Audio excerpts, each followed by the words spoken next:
Welcome to voiceover. Oh shit. VoiceOver speaks description of items on the screen.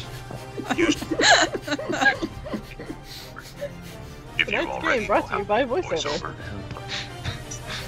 Shut it down. He's activated Shut his it robots. He can't control it. Hello, everybody. Hello. Hope you enjoyed our VoiceOver. pre-video ad for VoiceOver.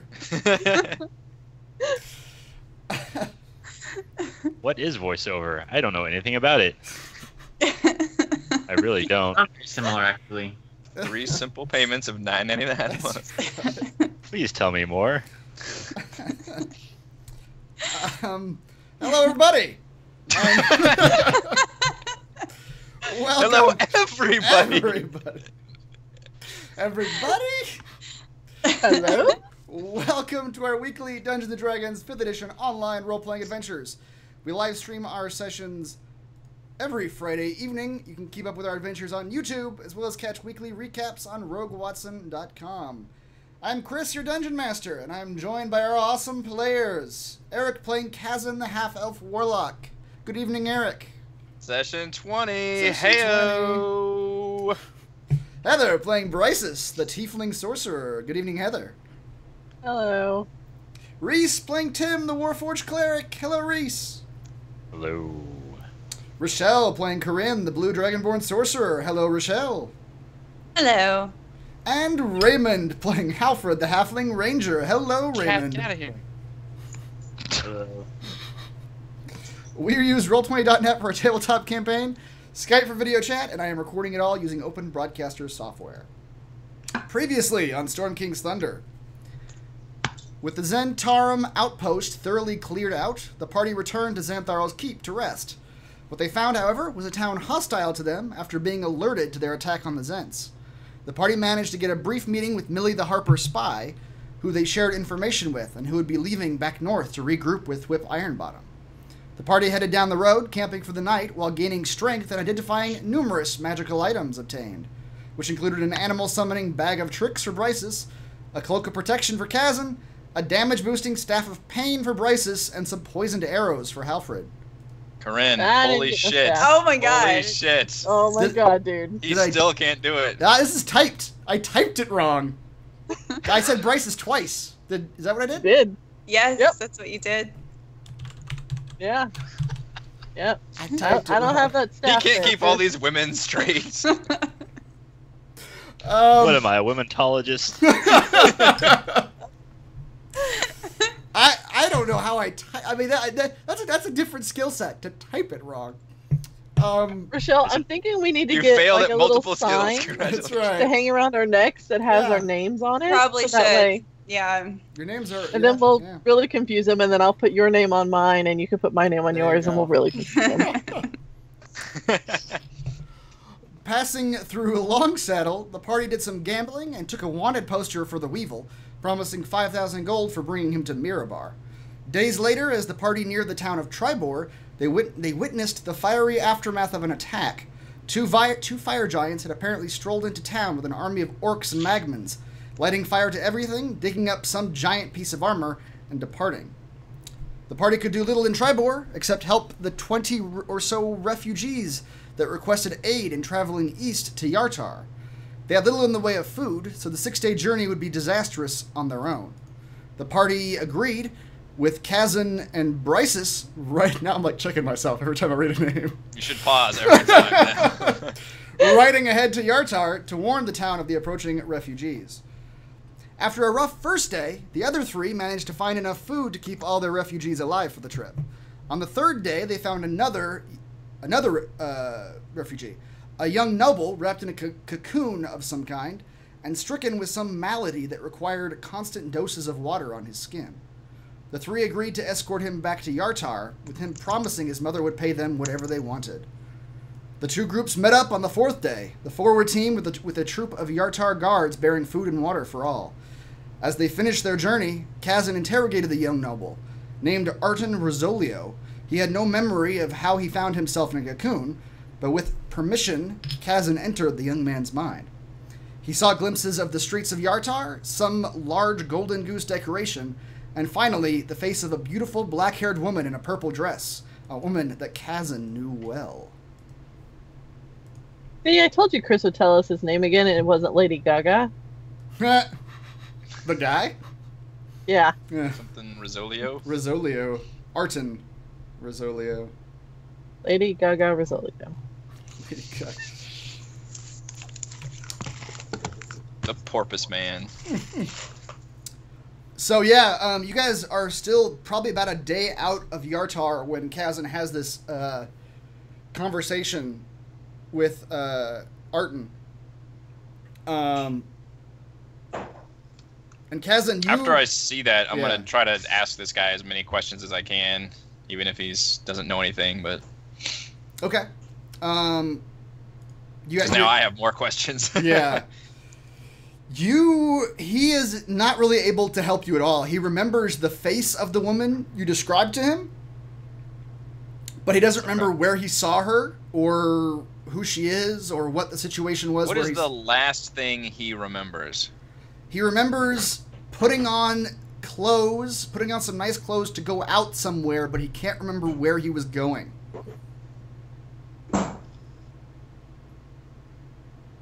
It was in Yartar, though, we think? It was in Yartar, yeah. He was like going out on the town or something like that, like a social engagement. Getting his hair did, Yeah. getting everything done. Yeah, he was going out somewhere socially, and he was getting ready, and he can't remember where or anything about the evening. I'll ask him about the golden goose statue, is that jogs anything. He says, no. Or if he knows what that is. I don't. I wish I did. I have a vague memory of it, but I don't know what it means. I assumed it wasn't a real golden goose, Thanks, Chief. but I couldn't. Was a symbol or a statue? Or did it look like just a statue? To you, it looked like a statue of some kind. Okay. Like some sort of ornamentation on a table. In a building?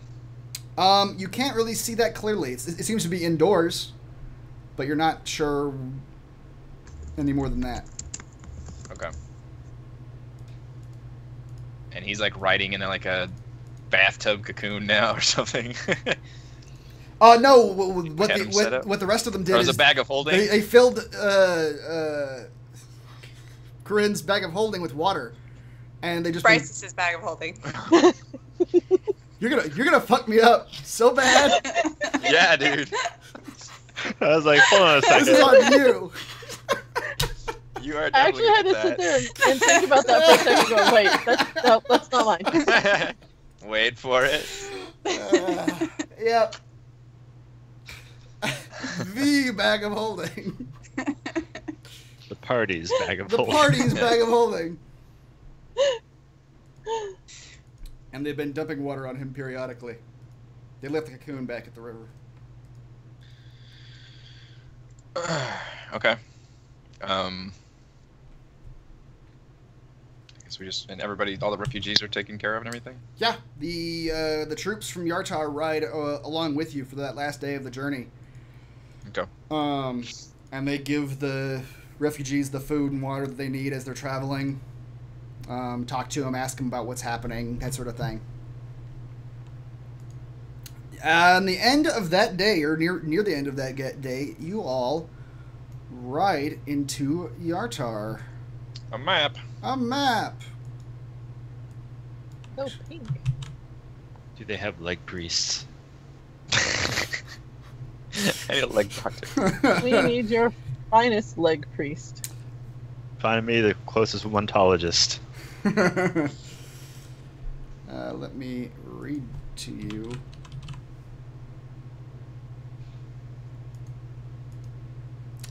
About Yartar. I actually already read this, but I'll read it again because that was last time and you guys just stopped by. The fortified city of Thanks. Yartar stands on the east bank of the Desserin River. On the west bank is a walled citadel under the city's control. Between them stretches a wide stone bridge. Travelers must move through the citadel and pass inspection before continuing west to Tribuar, or crossing the bridge to the city's west gate. The Evermore Way cuts through the heart of Yartar, connecting the city's western and eastern gates. East of the city, the trade route becomes a gravel trail.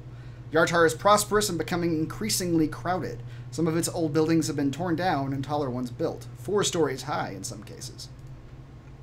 The road literally runs through this town. It does. Right through the middle of it.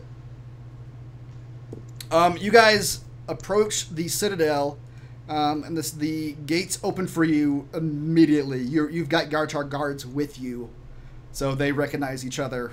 And you all ride in with the refugees.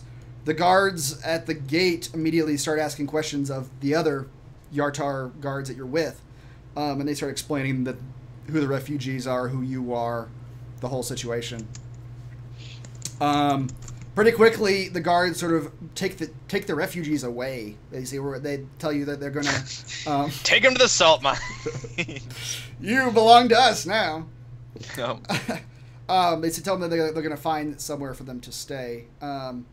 And some of the guards who are actually manning the citadel approach you and ask if you have anything to declare beyond those refugees. We were just passing through and happened to find people in need, so we brought them here, where hopefully their needs can be met. He says, you're not carrying any extremely dangerous or illegal magics, I assume? Kazin just grins and spreads his arms out like, look at us. Do we look like we're carrying dangerous implementations? You all look pretty weird. I don't know. Corinne's gonna fix her hat over her head and Probably look like a heavily fortified mercenary group. You do, kind of. He's got us there. Yeah. You're 5 different races, all like fitted out with like staves and weapons and armor. We definitely don't have any fruits and vegetables. That's right. Oh, good. That's mainly what I'm here for.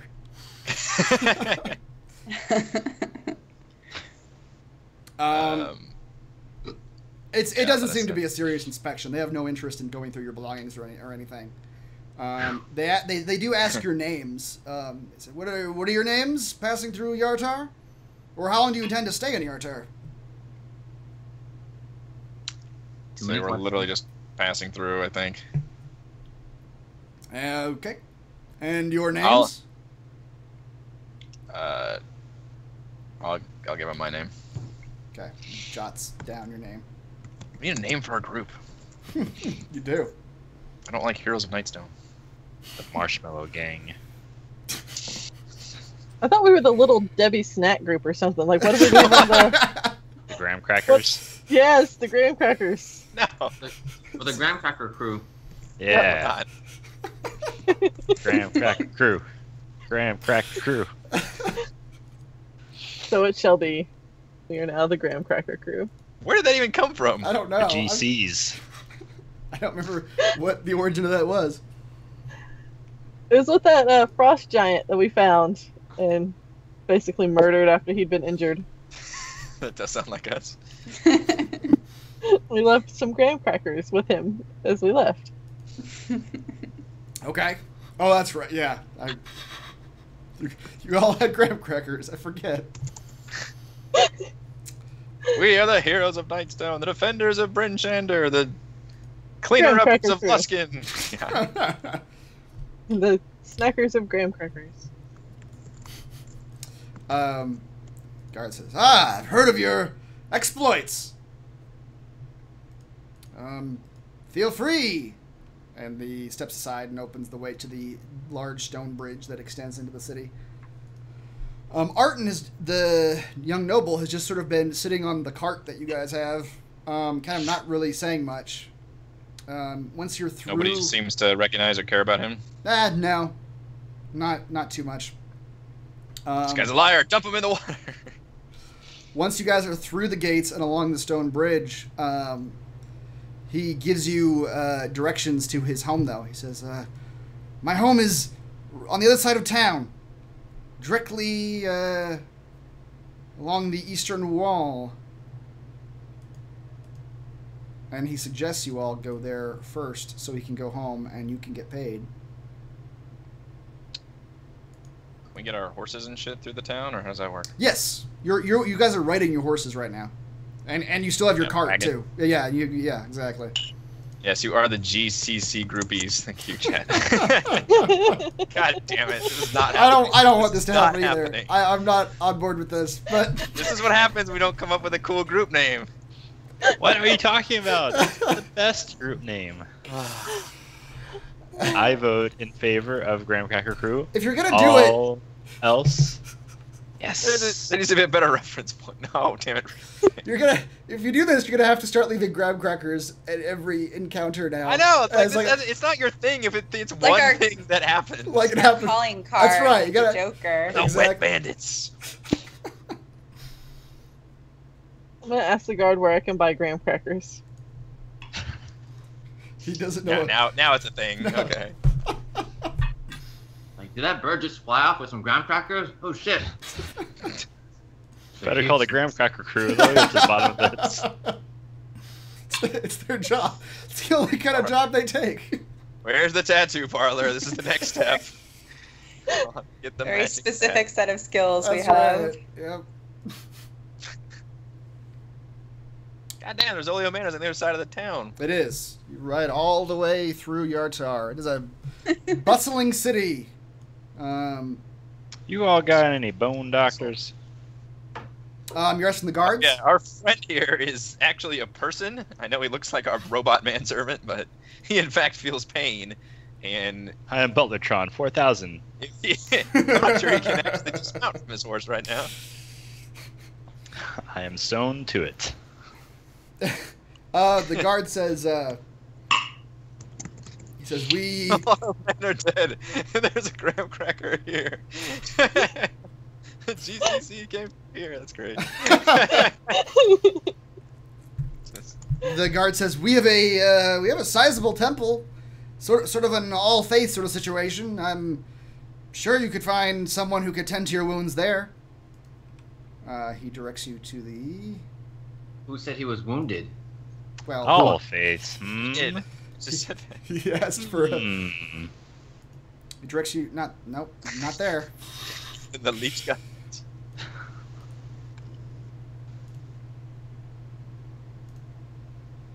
I can't read these underneath the... Okay. It's red X's on red buildings. You So- fool.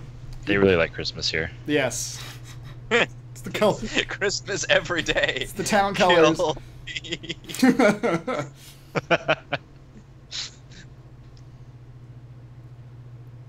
He tells you the location of the Yartar temple, which is right here. I'll have to find out their views on ritual leeching. We need your best bone saw, please. Your finest bone saw. This leg needs to be removed. One that can cut through wood. So are you guys going to the manor first, or do you want to head straight to the temple? Well, if Artin is good, we'd like to try to heal our friend. Okay. You all travel to Yartar temple.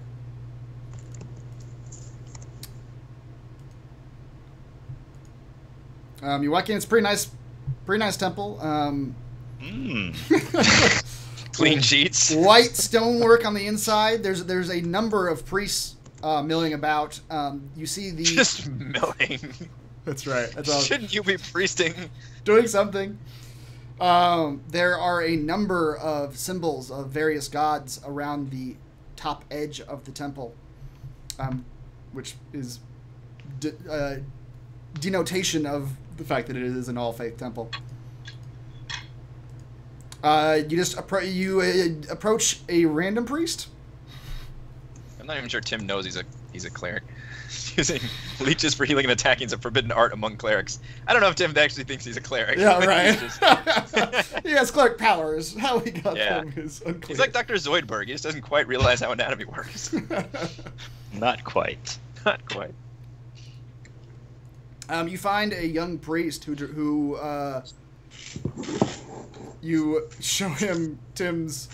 So you guys have to get off your horses to go into the temple in the first place. So I assume Tim is just hobbling on his. I will help Tim. Okay. Tim's got a walking speed. It's just half his normal walking speed.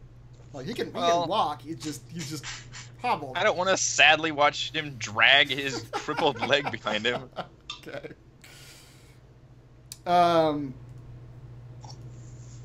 Yeah. Okay. They find a priest. You tell him what your request is, or We what the hold hands gingerly as we walk in. That's right. Your request. He looks Tim up and down, and sort of raises an eyebrow. Says, Go on. I'll have to get one of the elders. Hold on.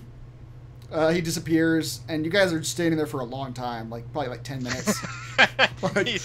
We need to check the back door and see if it's open. That man has left town. So shocked by what he saw. I give Tim a reassuring pat on the back and say, "It's gonna be all right." Sure is. This is way nicer than any temple from my creator back home. What was this temple like? It was just the one house. It was more of a hut. This does sound a little better. Still. It was fine.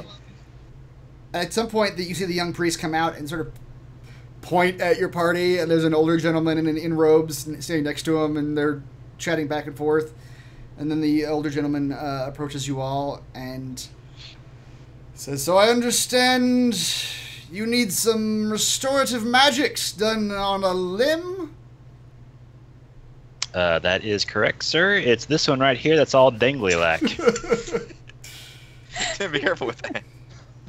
Tim, holds up his leg to show the dangliness. The old man looks at you and looks at the leg, and he says, "I see. Who does this thing belong to?" And he looks at the rest of you. Myself, sir. I don't know who else's leg this would be. He looks back at you again, Tim. Says, okay. I have plenty of leeches I can offer in restitution of your services. Just him. It's okay. The man. It's a regional thing. The man's eyebrow sort of raised. Leeches, you say? Oh yes, plenty. Tim opens up his stomach compartment. Shows them. Just grabs a handful. The priest closes it back up and just puts the hand in front of him. The priest rocks back a few steps. Oh God! What are you? It's just him. He says, As you can see, he's very ill. I can see that. I have magic that, if this were anyone other than this gentleman, I am sure would work. But I'm not positive I can do anything that would affect your particular physiology in any way. I could certainly try. I don't know what you're getting at, friend. But I don't Tim, care for your Tim, tone. Sit down on this sit down on the bench right here. I need to talk to this man for a second. Okay. Make sure you get the best care. Oh, I'm going to take the elderly man kind of firmly, but not horribly aggressively, by the crook of the arm and kind of lead him a few steps away. Should Okay. Tim be seeing a blacksmith instead? Possibly. I'm going to say, look, I know he's a strange one. You might not have seen a Warforged before. He is alive. Is and he? He doesn't quite realize what he is. And he has some strange social cues, but he's our friend, damn it. And he deserves the same care as everybody else that comes through these doors. Think of your hippopotamus oath, man. The man says, I see. He was injured protecting all of us, This I is think. This is fascinating. Also, summoning a giant spider nearly killed us all, but still.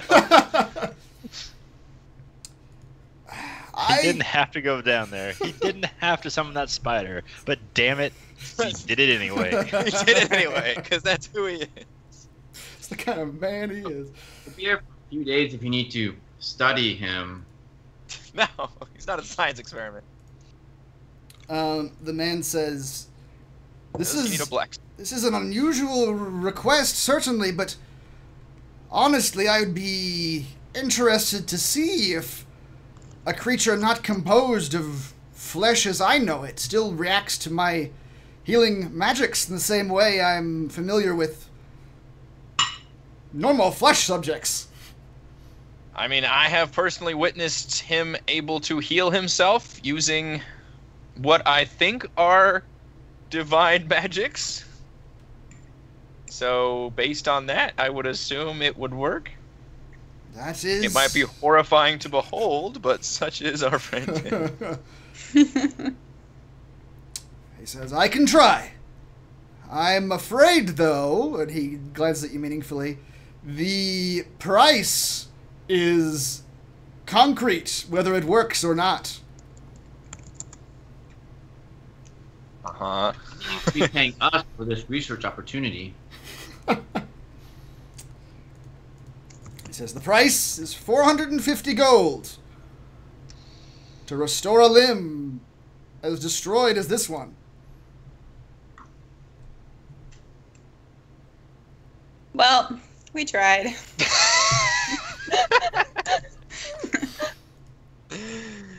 Sweet Christmas. Healing magics, such as the one you request, are rare. They require a large amount of skill. Can I see if he's trying to raise the price on us because it's Tim?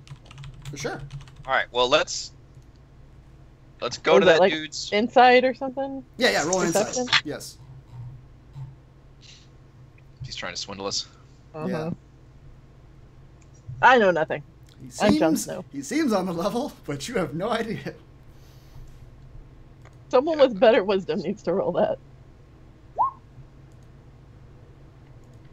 This is the most truthful man I've ever witnessed. As you're staring at him, he says, the cost of materials alone are close to 150 gold, and our services, rare as they are and as much effort as they require, do not come cheaply. What Alright, well, materials? To perform such restoration, I require... Yeah, what are they? I require a parcel of diamond dust. Is that Can we just write you a check? dust you grind in from diamond? It is. It is dust ground from diamonds. Let's turn in the noble guy and see if he'll give us some money. Give us money. Chat says we should murder him and take their stuff. Tempting. That's what the last group would do, not Burn, this group. burn the temple down. Yeah. You should ask him how much that diamond dust is worth. If Tim was around, he might ask that question.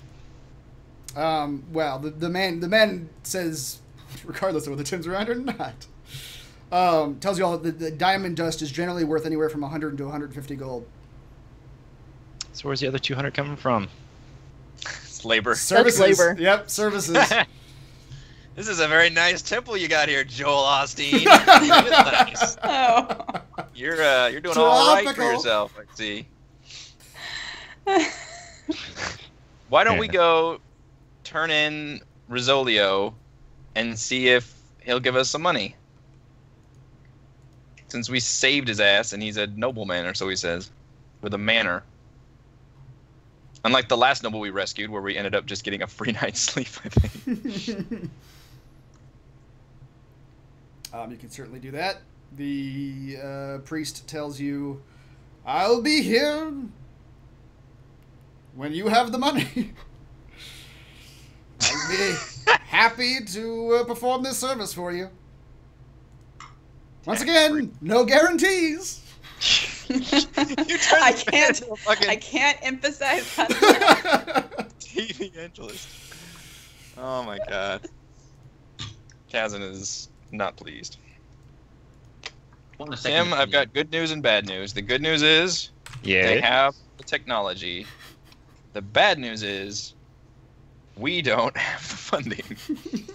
So we're going to start a telethon. Is everyone else left to go talk to Tim? Bryce is going to stay back with the priest. Okay. And pass him 400 gold and say, without a guarantee, you don't get the rest. You have 400 gold? Yes. Bryce's roll a persuasion check with advantage. Chat still wants us to murder the local priest. Nothing says I'm an adventurer like so just so you guys have an understanding of where you are, you're in a very large lobby area of this temple, and there are people around. Like, you're not alone. This is very. I made the joke. It's like a very nice, big ass thing. Oh, the Bryces and the priest are speaking very quietly to each other. The priest takes your gold and says, "No guarantees, but the remaining 50 if it works." If it works. If it doesn't. The man puts out his hand. To shake. And I will hand over the 400 gold. Okay. Well, but, put his hand out to shake it, but sure, he also takes the 400 gold. And I'm going to look at him, and I'm going to tell him that when we come back, you tell him you had a change of heart and that you were doing this for free. Your God has spoken to you. The man says, "Is that that's clear?"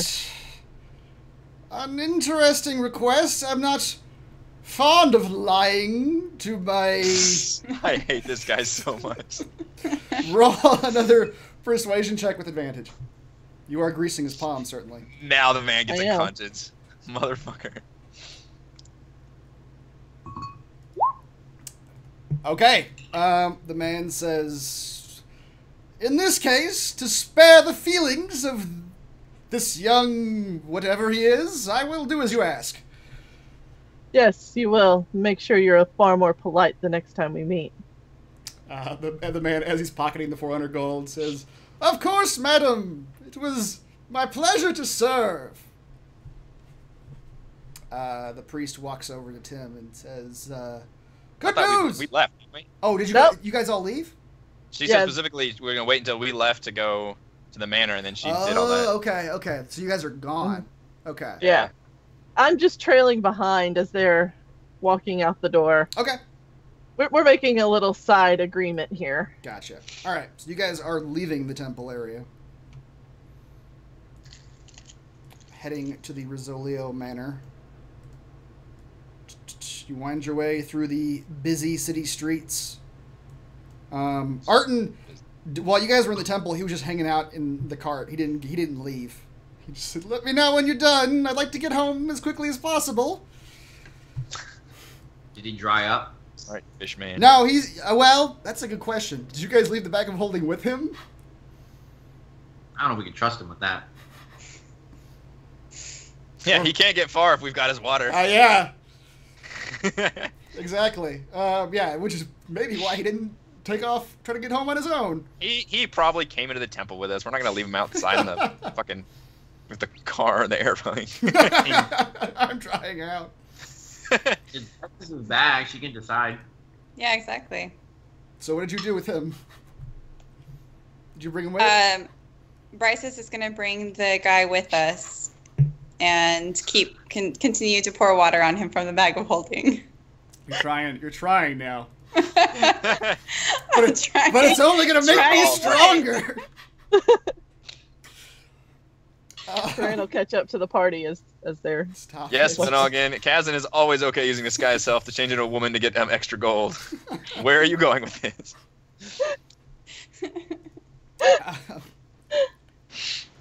You guys head to the manor. I will describe the manor to you. Artin's home is a two-story building on the outskirts of town. Large and old, fenced in and foreboding, the Rizzoli Manor reeks of wealth and power. Inside, the manor is decorated with lavish paintings, tapestries, busts, and statues. The floors are polished mahogany where they aren't covered by massive carpets, and gaudy chandeliers hang from the high ceilings.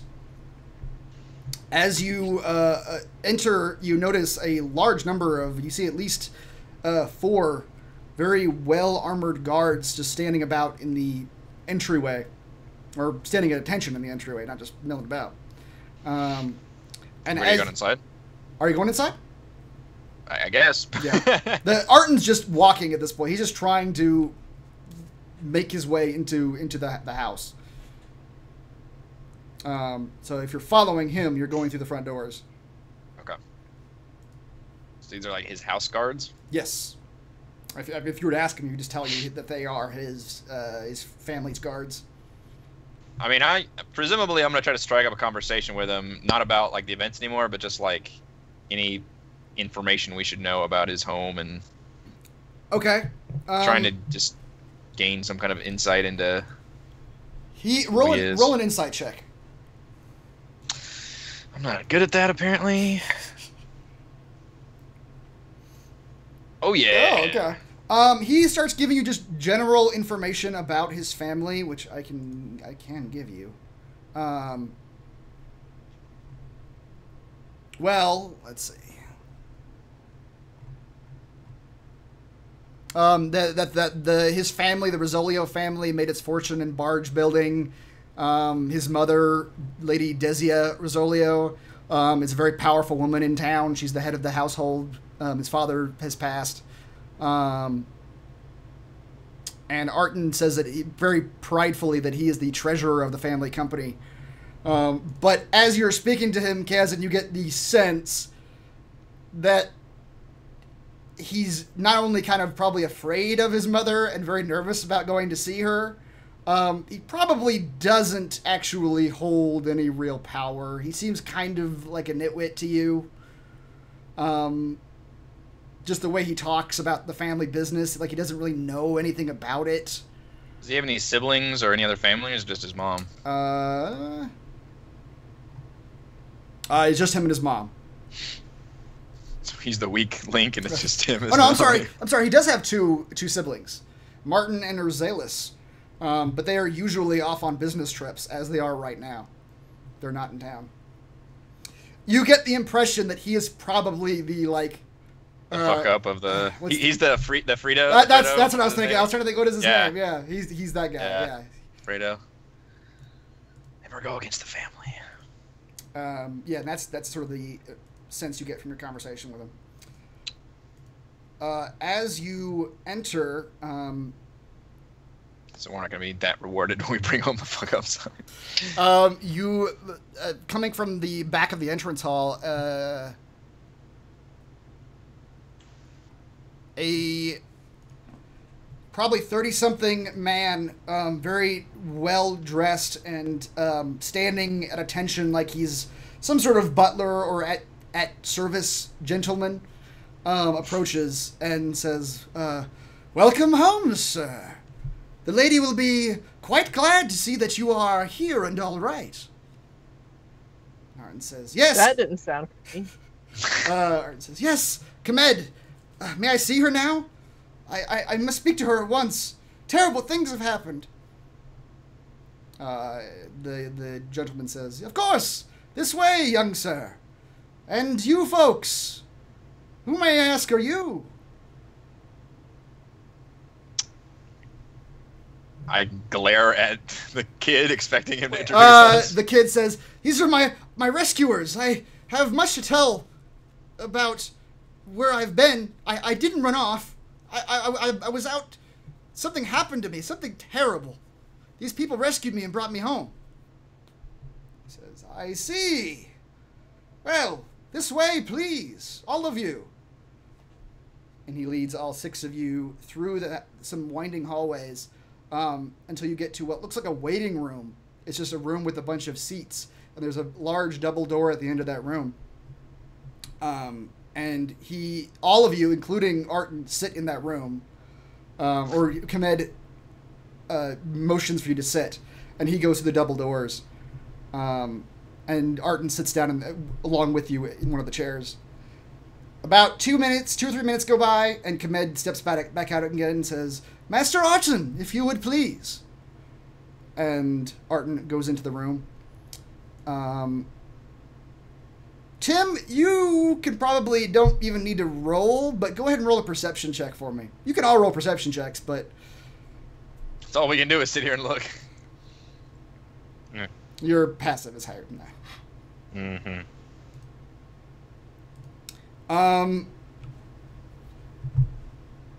Well, at least with advantage, you got 11. Yep. I'm Jon Snow. Yeah. Perception is not my strong suit. Three of you hear the distinct beginning of the conversation. You hear a woman's voice say, "Where have you been, you foolish boy? Now, don't answer that. I will not tolerate your presence while you are wearing that dreadful attire. You look horrid." And you hear the sound of her yelling at the boy continue, though it's muffled and you can't really understand what's being said. This goes on for a little while, and you hear what might be the meek sounds of his voice responding occasionally. And then after a little while, the doors open. Artin walks out of the room with his head down, doesn't even look at any of you, and just walks past you all away. So is his condition not, like, visible? It is. He has his, like, slimy, almost translucent skin condition. Okay. Which is apparently his mother didn't care about. Didn't care. Okay. Kamed, as soon as the Artin leaves, Kamed goes back in the room. The door closes. You guys are waiting for maybe like 5 minutes, just sort of hanging out there. You don't hear anything. And after a few minutes, the door opens and Kamed steps out and says, "Ladies and gentlemen, if you would, please." And he motions you into the room. Okay. Now it's our turn to get yelled at. You go into the room, and there's a very large, opulent desk, and there is a woman sitting behind it, a sharp-featured woman of about 60 years. She has white hair kept in a bun and has stylish, practical clothing on.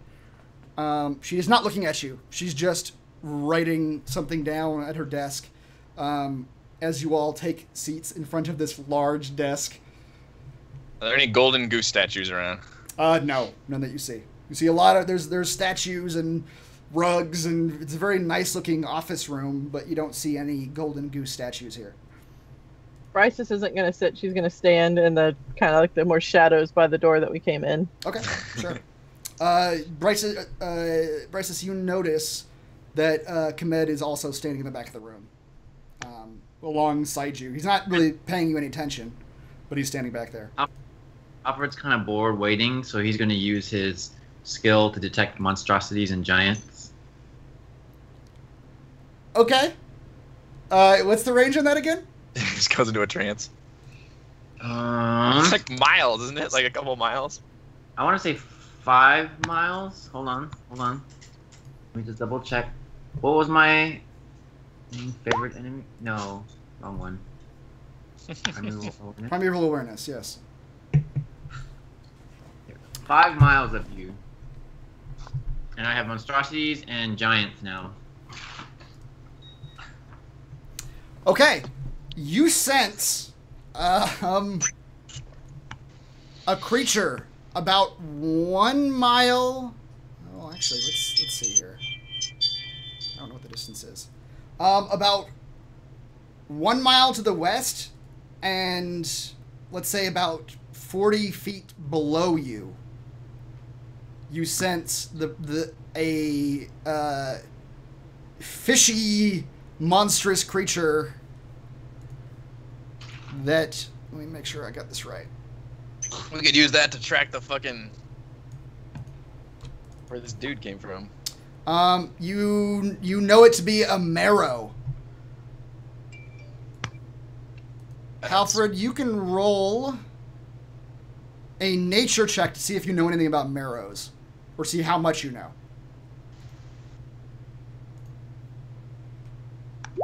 And you only sense 1, by the way. I don't know what else this gives you. General direction, distance. Yeah, you sense 1 Marrow about 1 mile to the east and below you, underground. 15.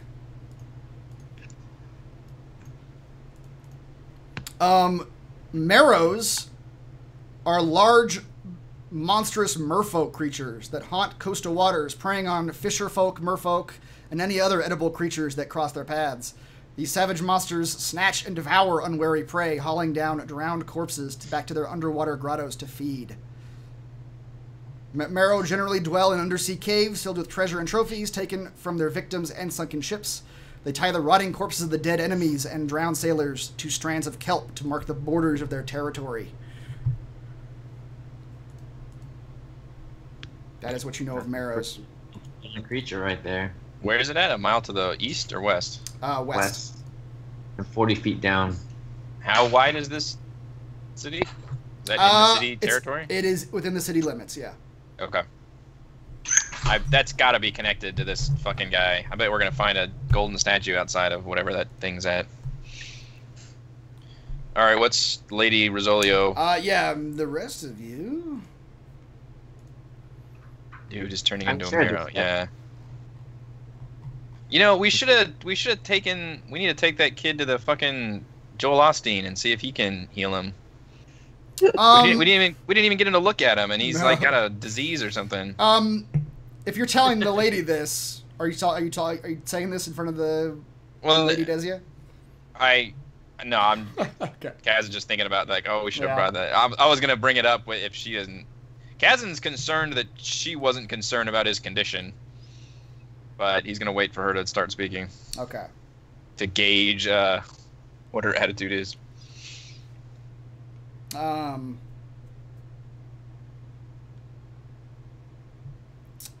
She says, I understand you're the ones who found my son and brought him back. That's right. I believe Corinne found him in a cocoon, I think, and on the river. She says, Yep. that is what... Is that right? That's what Artin said. Are there any other details you can give me about how you found him? Or his condition? Bird food. Some giant seagulls are trying to eat him. He was submerged in water, and it looked like he's afflicted with some kind of malady or transformation or something. His skin appeared slimy, and he required water like a fish. She says, I noticed that. The house priest will look at him and make an advisement on how we should proceed. You have your own house priest? That's awesome. In the meantime, she takes This guy too?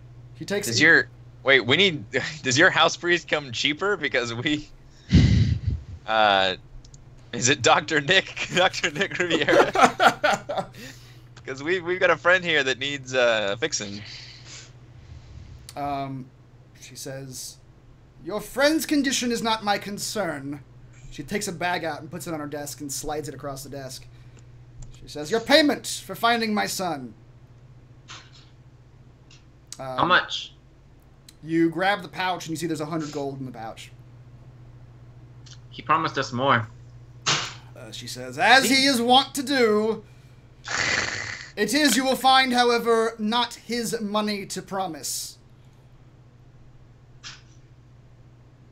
So. Can you tell us anything about how your son ended up in this situation? I can do more than that, young man. I can offer you an opportunity, should you wish to take it. You will get no more money for simply returning my son home, but should you choose to be temporarily under my employ and do a service for me... Side quest, you say? I will be happy... Is that a yellow exclamation point? You just happy to see me.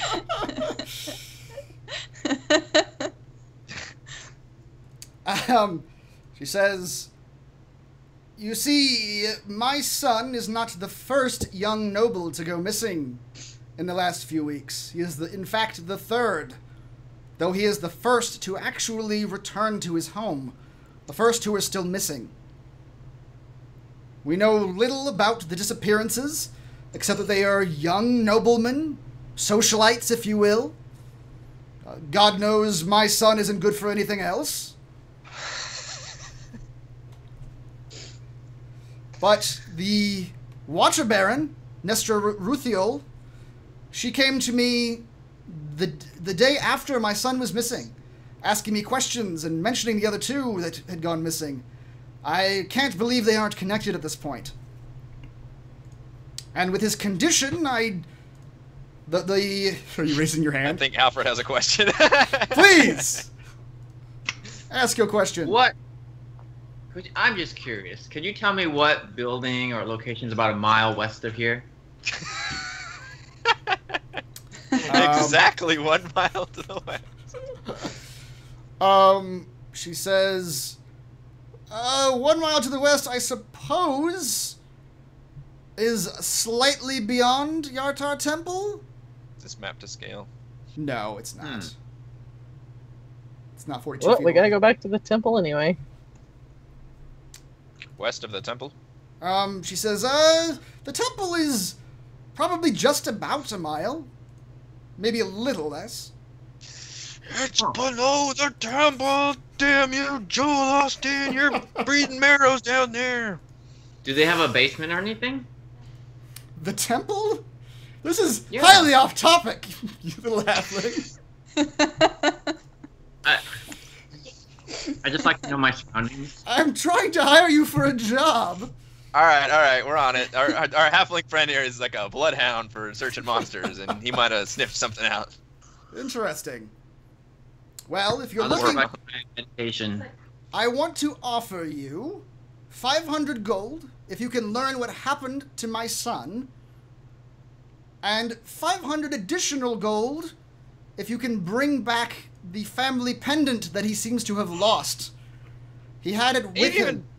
Mention that. He wouldn't. Jewelry is jewelry to him. But it is important to the family, regardless of whether it was important to him. She describes it as a capital R engraved with emeralds on an onyx disc. Whoa, that does sound nice. Do you know Body to me. anything about a golden goose statue? Does that mean anything to you? She says, Kabed? A golden goose statue? The Kamed steps forward and says, Yeah, Kamed. My lady, I believe they might be referring to the Grand Dame? She says, of course they are. Kamed knows the local brothel. Yeah, he does. She says, it's a riverboat, a casino, a place of ill repute that, of course, my son would be involved with. Apparently, they have such gaudy decorations there. Is that related? Where would that be? Kamed says, it is on the docks, sir. I will add that location to your map. There's a golden goose inside of there. He says, yes, right at the entryway there is something of a statuette, I suppose, of a golden goose. Does you said like the nobles? So he didn't know the other ones that were missing. He wasn't friends with them or anything. No, other noble houses. Hi, Luna. Aw, puppy. Oh, I better not say that too loud. Callie's asleep in the bed. Puppy. Hi, puppy. Would we be able to tell? Are there any young nobles in town that would be targeted as such? Oh God, it's puppies. Look at all the puppies. Buddy's like, me too. Yeah. Hi,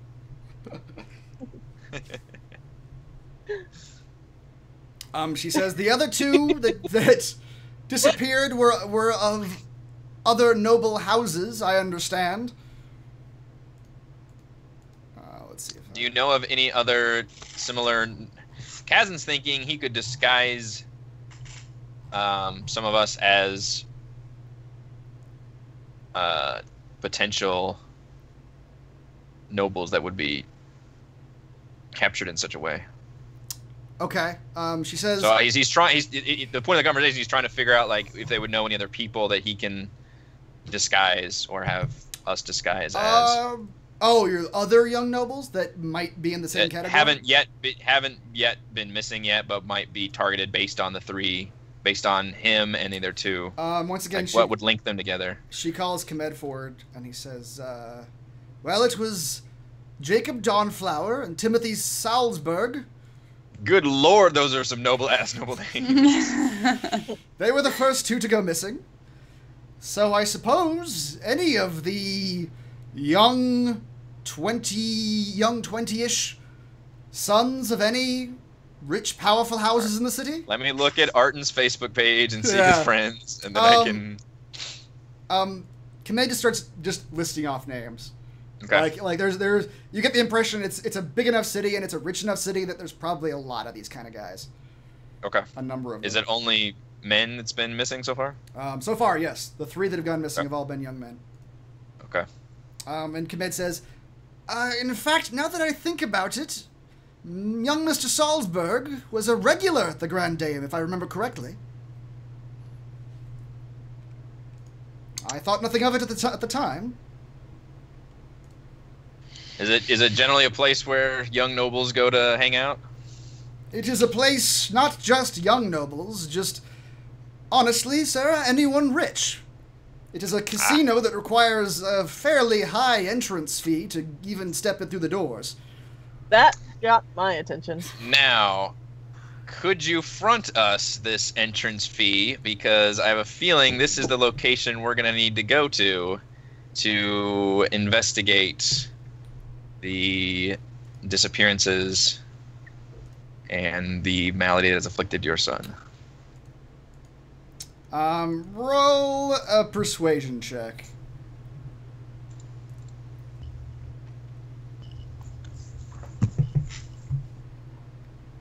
Boom! Bam! Alright, show me the money! She says, I tell you what I will do.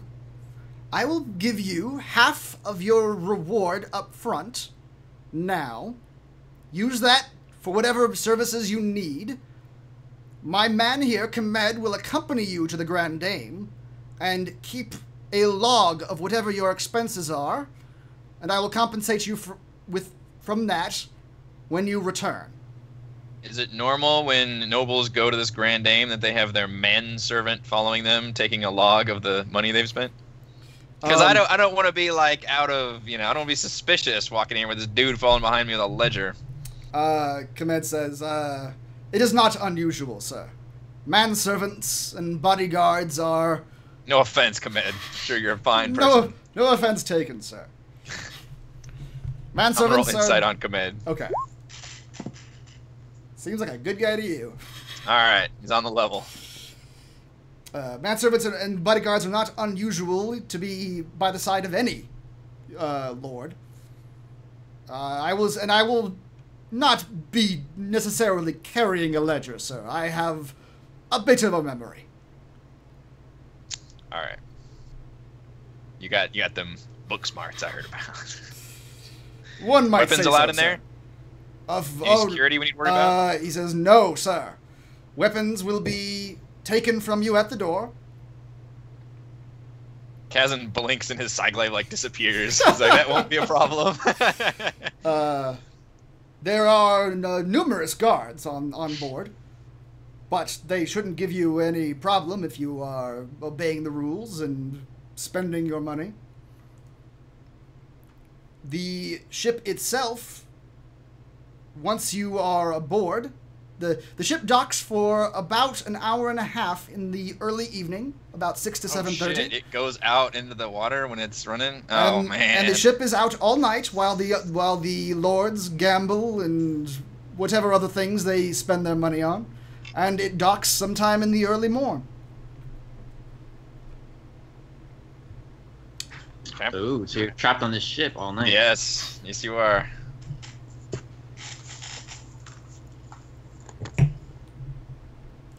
That doesn't quite match up with the Marrow you saw, but I still think these things are connected. I haven't told you anything. I thought we were talking about that with the lady. He was just asking questions. Maybe he wasn't. Was on my way.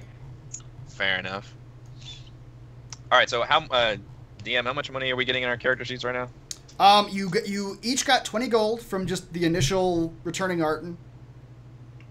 Okay. So 20 each. And she just gave you 500 gold, so 100 gold apiece. Okay.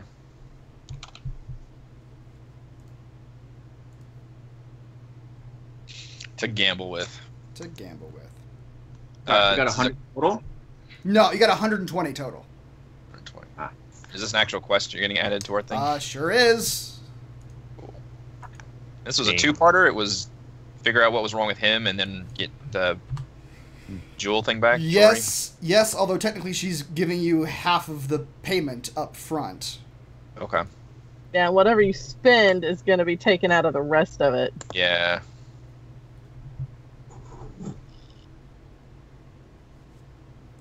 There you go.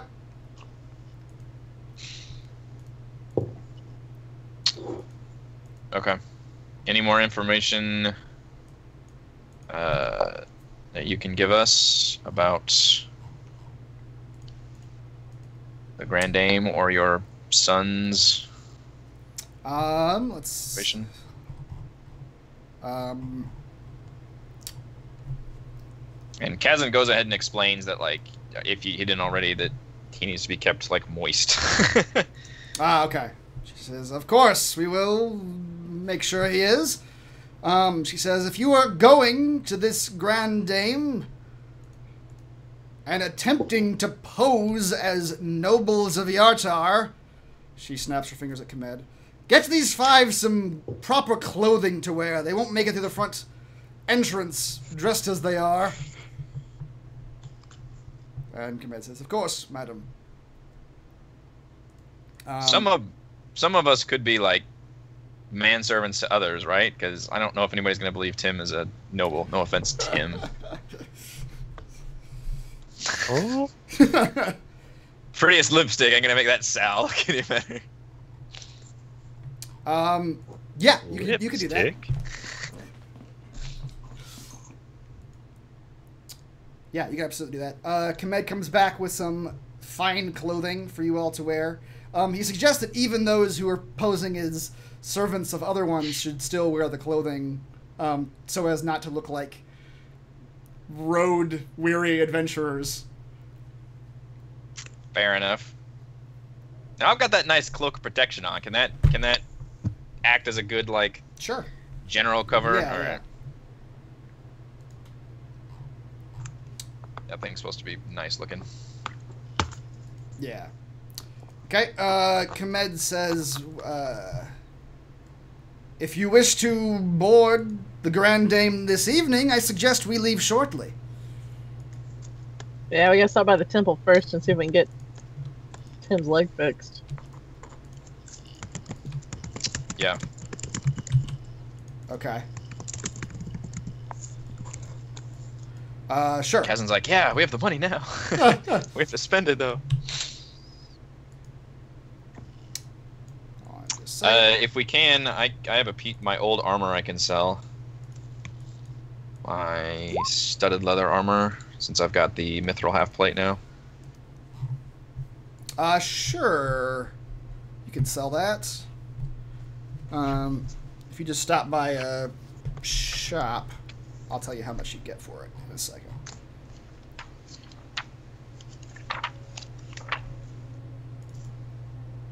How? You stop by an armorer and he'll give you 20 gold for it.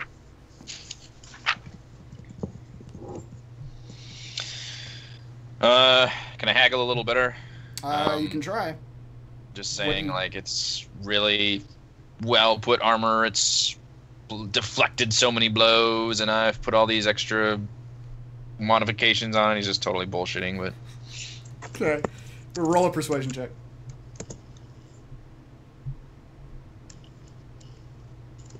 He stands firm at 20.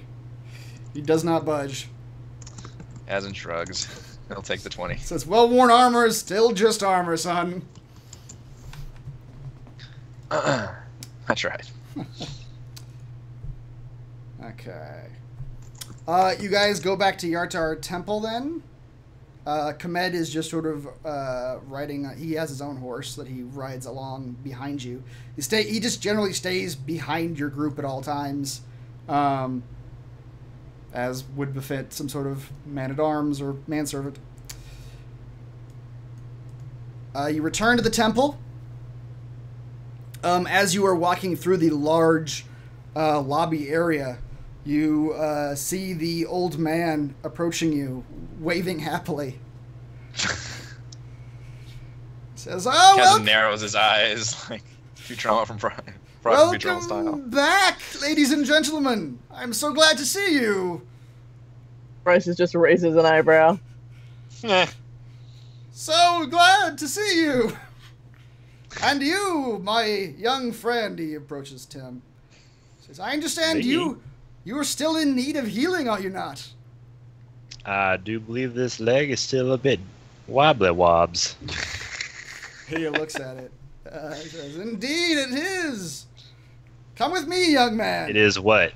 It is wobbly wobs. I want you to say it. I want to hear it from your mouth. Don't you forget it. The man takes you to a back room. Not even a room, just a little... It's just a little, like... Goodbye, friends. Secluded area with a bench and a curtain that he can pull. And he pulls the... Goodbye, Tim. We just hear Tim start screaming. Your Dido music coming like... The curtain is drawn very slowly as the priest looks at you all. Why didn't you that guy?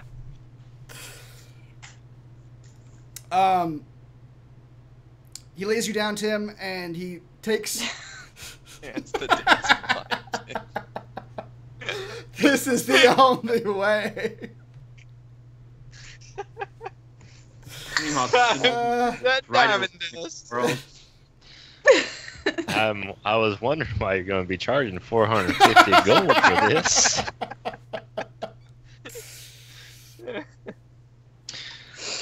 Let's get started.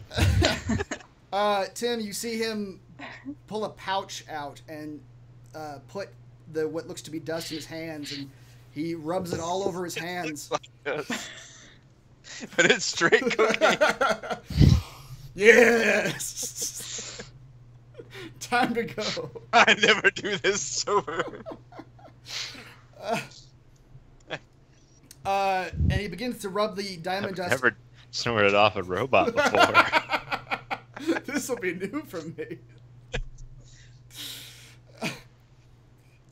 He begins to rub the diamond dust into your leg, Tim, and you sense the same kind of divine magical energy you're not even sure if it's divine magical energy. You sense the same energy that you feel yourself using when you heal people, but much stronger. And the diamond dust seems to fuse itself into your leg, and as it does, you feel this sharp shooting pain in your leg as your leg seems to begin, like, it's almost like the vines in your wood are growing. There are veins in the wood that are just sort of lengthening and expanding. And the priest sort of stands up and takes a few steps back. He says... So much expansion. Says, my gods! It's so big! And veiny! Okay. Yeah. Everything all right in there, dog? I've never seen it like this before. Boy. Tim, you look down and your leg is fully healed. It looks... God damn it. I can't say anything now, can I? It's all going to feed the beast. You look down and your leg is fully healed, and the priest says, I didn't know it would work. I didn't what? even...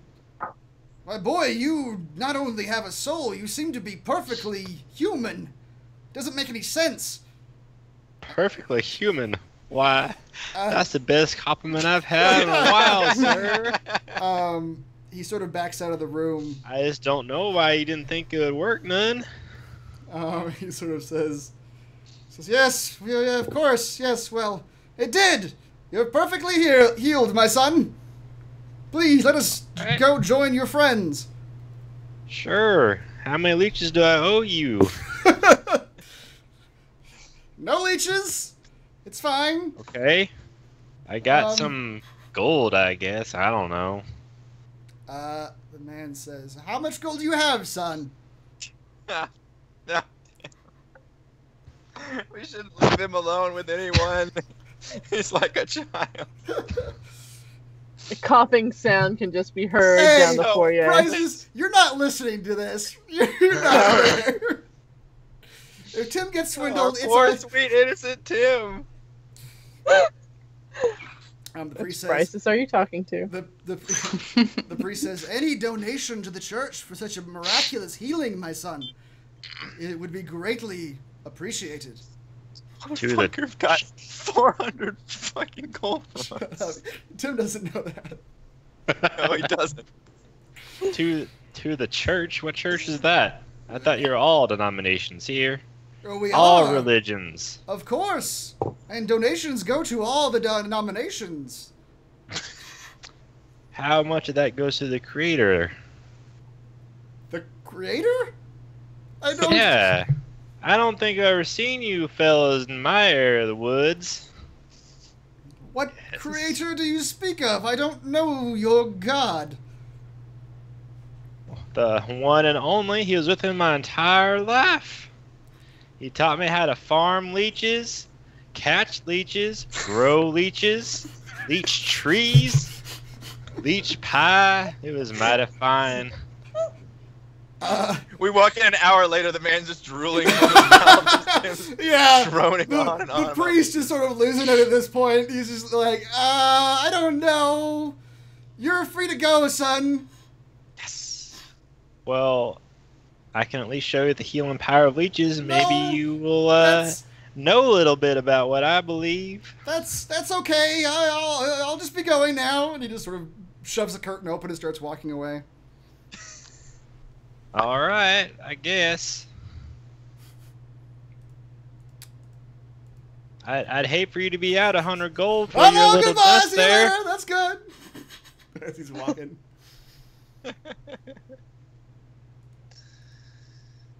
All right, so Tim rejoins you all, leg fully healed. Tim! You look great! That was a mighty nice fella. He didn't charge me a thing. Are you sure you didn't pay him any extra, right?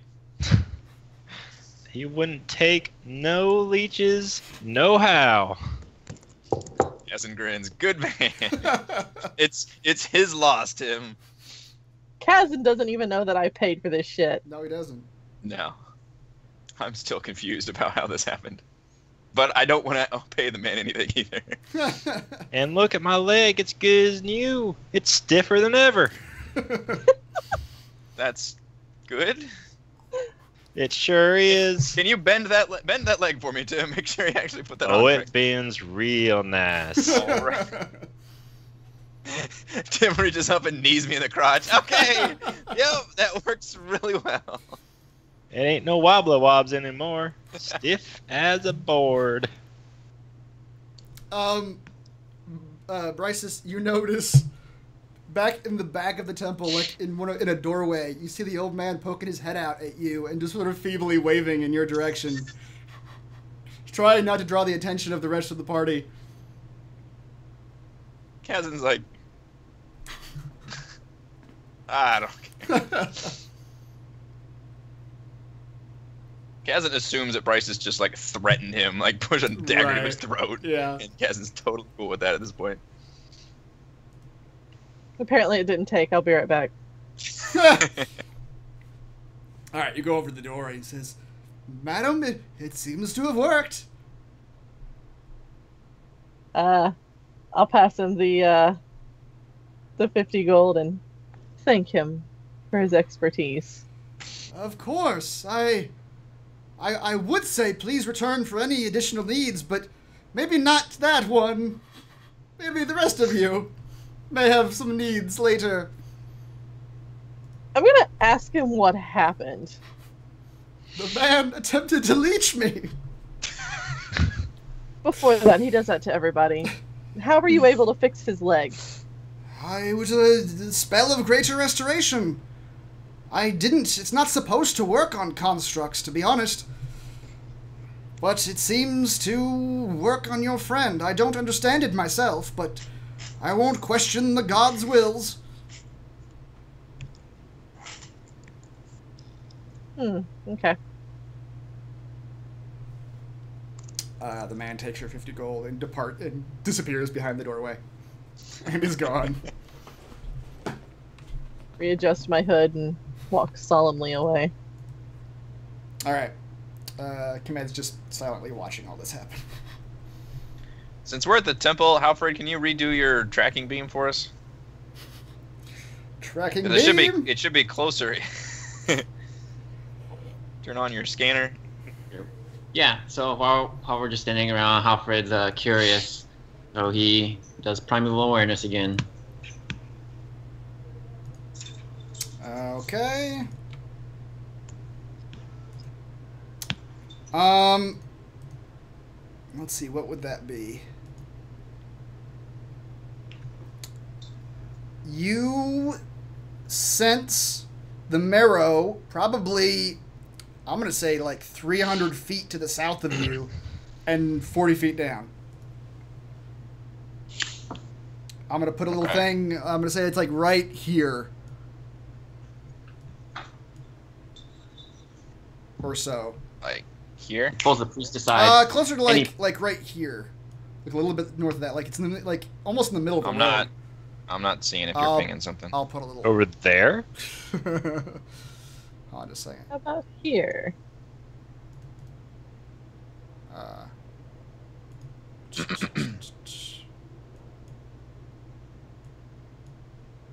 I'm on the GM layer.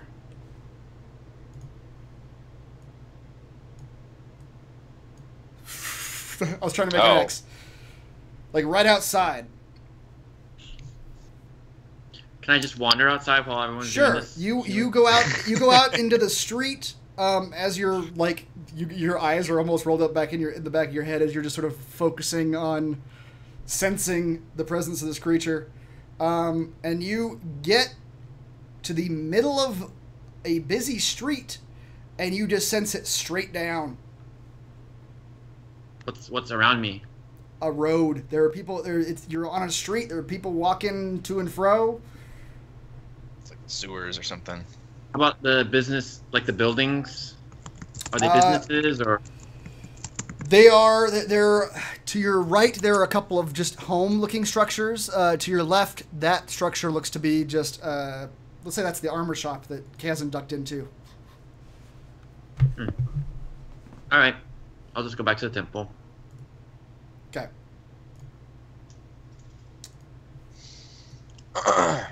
Whoops. So we found where the Marrow is, but we don't actually have access to how to get to him. Yep.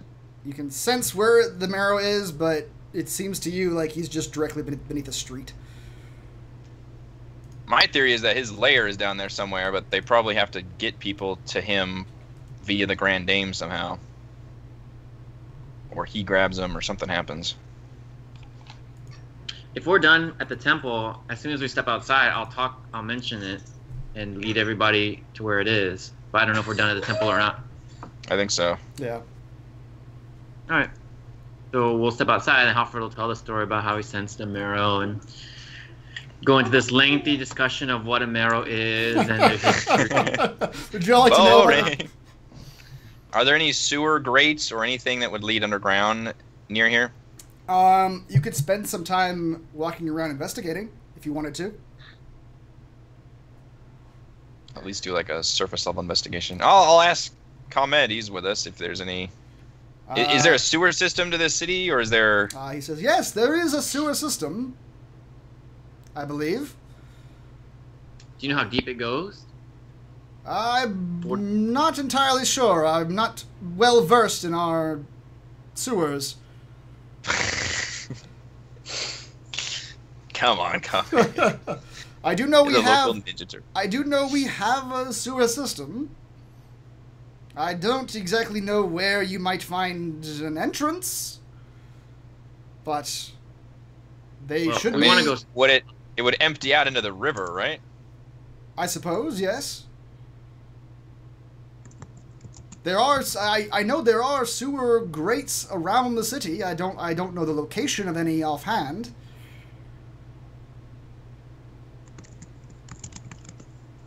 Do we have time to do that, or do we need to go to the Grand Dame?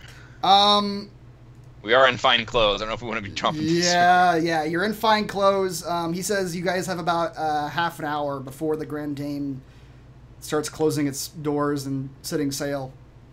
All right, fuck it. Let's go to the Grand Dame. We can always have Halford track the thing if it's on the move. All right, so wait, who's going to be who when we go to the Grand Dame? Yes, we need to come up with our covers. Yes, you do. Let's take a quick break, and when we come back, you guys can do your covers and get aboard the Grand Dame.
All right.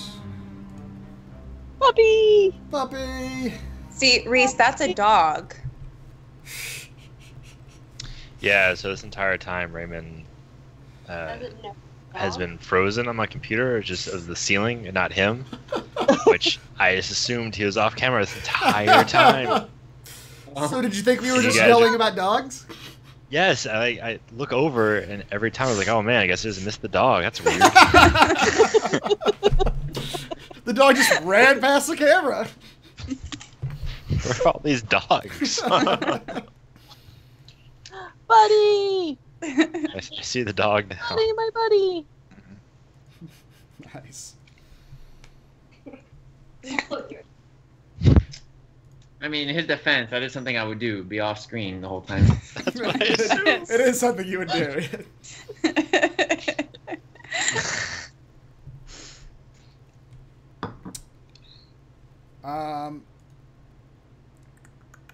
You guys are approaching the docks. As you approach the docks, Komed is talking to you about what you'll find. He tells you that you will be turned away if you approach the ship with any visible weapons. He says that the captain generally has a list of guests for the evening, but anyone that has money to spend probably won't be turned away. He says people come and go through Yartar often enough that any person with enough money to gamble with is welcome aboard. But I would suggest you develop your plan of entry before arriving. I can literally shunt my Cyglaive into another dimension and recall it with an action. Right. So I can have my weapon on me. So do we have to pay to get in, or just prove that we have money with which to gamble? Is there a ladies' night? Komed says, I know little of the captain. I know he does greet guests as they enter and check the guest list against them. If you're able to convince him that you have the money, you probably won't have to spend any, but another alternative might be to... What's the common phrase? Grease the works? Yeah. Grease the works. Oh, Comed. Well, I'm just gonna invisibilize myself until we get in there. Would anyone else like to Corinne's just be her go-to is like, invisibilized? I don't want to deal with the situation. Just put on the ring. Zoop. Alfred's gonna jump in the water and climb up the chain of the anchor. Fucking commando style. Just put a knife in between his teeth. Just like, how? Okay. Okay, One of so us has to be the... Corinne, you're going invisible. Is anybody going invisible with Corinne? Because she can do too. Are you guys all dressing up? Presumably, at least me and Bryce should. We have the best charisma and the disguise skills. Okay. Tim either needs to be invisible with Corinne or a manservant like Komed. Or, you know what? Fuck it. Make him a noble robot. We can play with it. Tim, what do you want to do? I'll be the manservant. Okay. Manservant robot. Tim's my bodyguard. There you go. And Alfred, are you actually Tim, jumping in the water? We're playing a special game. We have to pretend. Pretend? Yeah. It's a form of lying. You all to the We're game. entertained. That. Lying for entertainment. It's like Galaxy Quest. They're trying to explain like what acting and movies are. Oh, lies, deception. I don't know how to do the thing's not working for me. The bring everyone. There it goes. Did everyone get brought there? It's pretty big. We were brought in. We have been brought. Komed, you're a handsome man.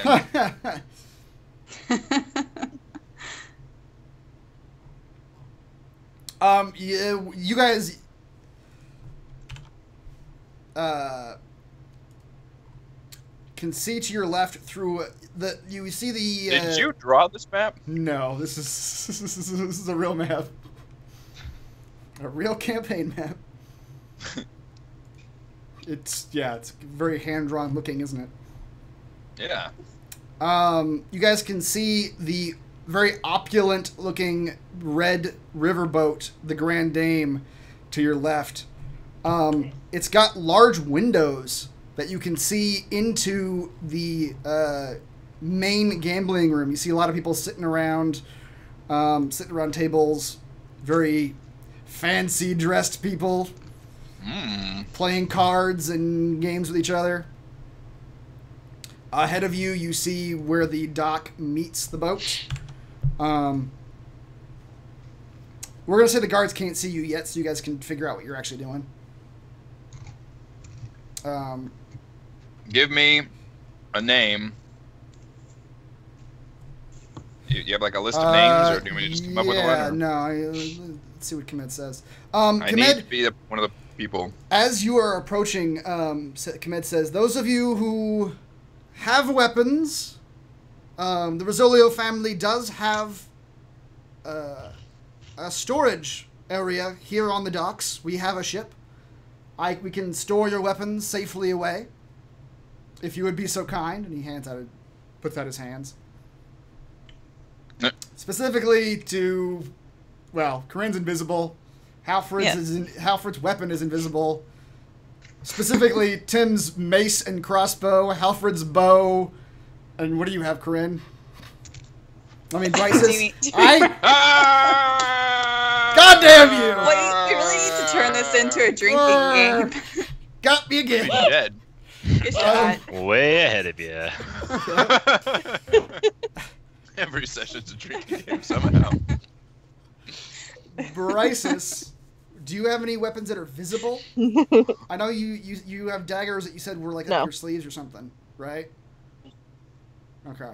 They are hidden in cufflinks on my arm. All right. Her weapons are the fireballs she shoots out of her hands. Right. Confiscate that motherfucker. Okay, so Kemed takes your mace and crossbow, and Halfred, he takes your bow.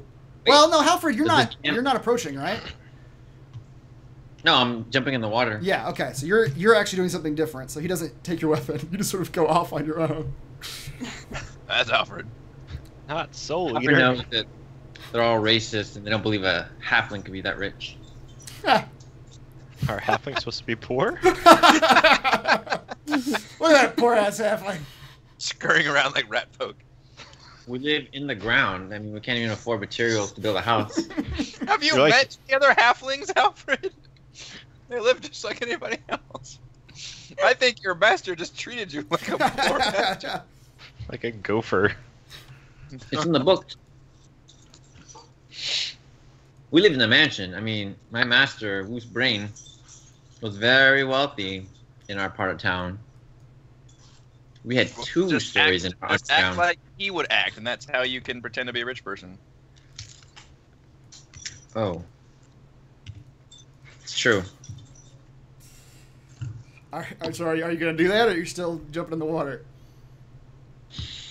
We know there's a monstrous fish person living around here. I wouldn't recommend the water. Alright, I'll come with you.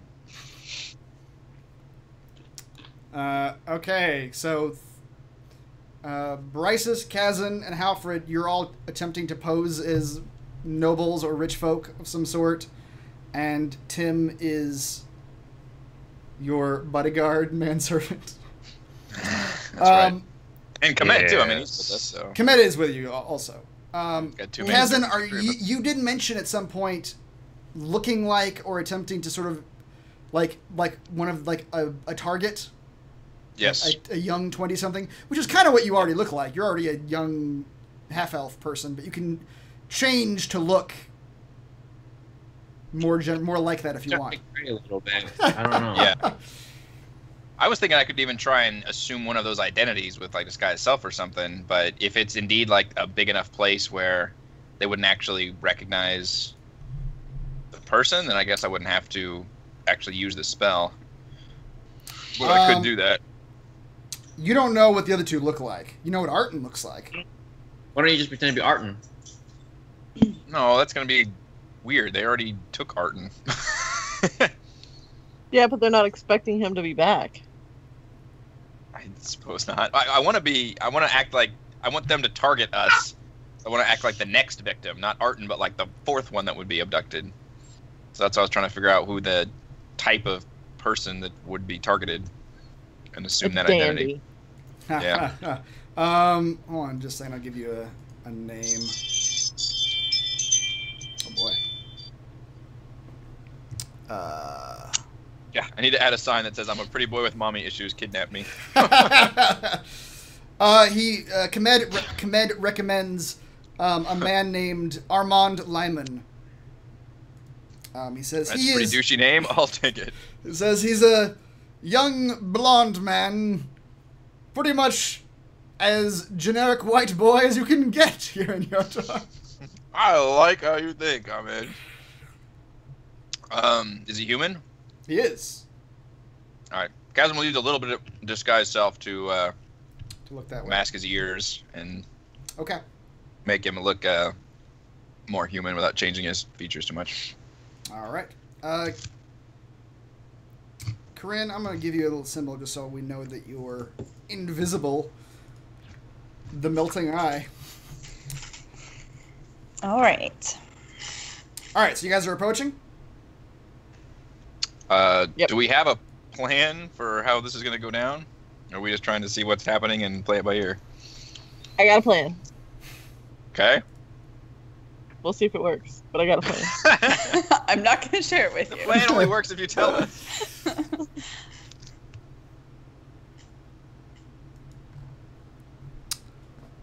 All right. Hold on, just. I guess Is we'll hope we Is get this door targeted. open?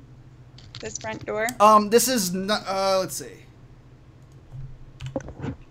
It's not a door, it's like a gangplank leading onto the boat. Oh. And these here are windows that you can see through into the main room. Well, I'm just going to walk in then. All right, you walk by a surly-looking captain and two guards, and you just walk onto the boat, and they don't take... That's a window. You can't actually walk through there, but... Oh, wait, where's the door? Well, she could and just break it apart. you bang, your invisible form bangs into the window. You're not sure where the door is, actually. What? Well, you don't see a The hell door. are they guarding? Wait, so this gangplank is going to... Like a I'm walkway. confused. You're on the boat now. There's just a walkway Mm-hmm. going north and south. Oh, I see. I gotcha. This? Yeah. All right. The rest of you approach As a group of people. as a group. All right, everyone. And I I immediately leave it. call out. Are you the captain? He says, "I am indeed, ma'am. I am the captain. Nelvin Storn's the name." Yes. I've been assured that your vessel, and Bryce is saying this in her best, most haughtiest expression. She's not very good at it, but she's going to try. Okay. Would provide us entertainment. I'm here on the behest of my mistress, conducting business in Yartar, and our gracious host has allowed her servant to show us to your vessel to provide us entertainment for the evening. I see. And who might your mistress be, madam? My mistress is a lady from Waterdeep.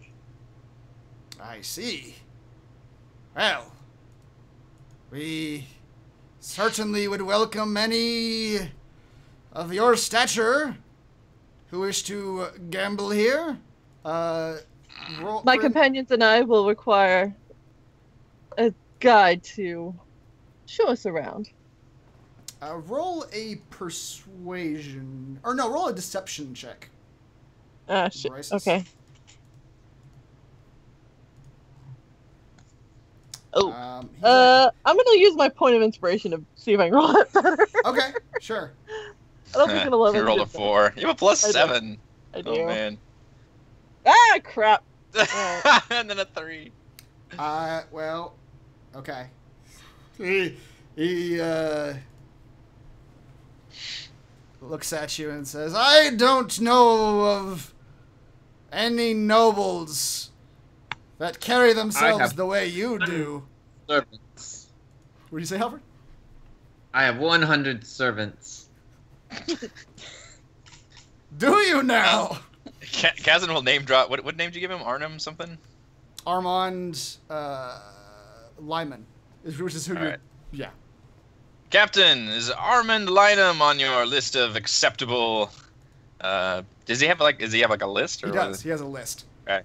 Wouldn't Yeah. you be saying, aren't I on your list? No, he's gonna speak in the third person because that's what he thinks a nobleman's gonna speak like. Isn't Arnhem Lynham on that list of yours, sir? Says Oh my it. god. It is. Well, he's here and he's ready to party. I brought some friends with me. They're very impressive, as you can see. This one's from out of town.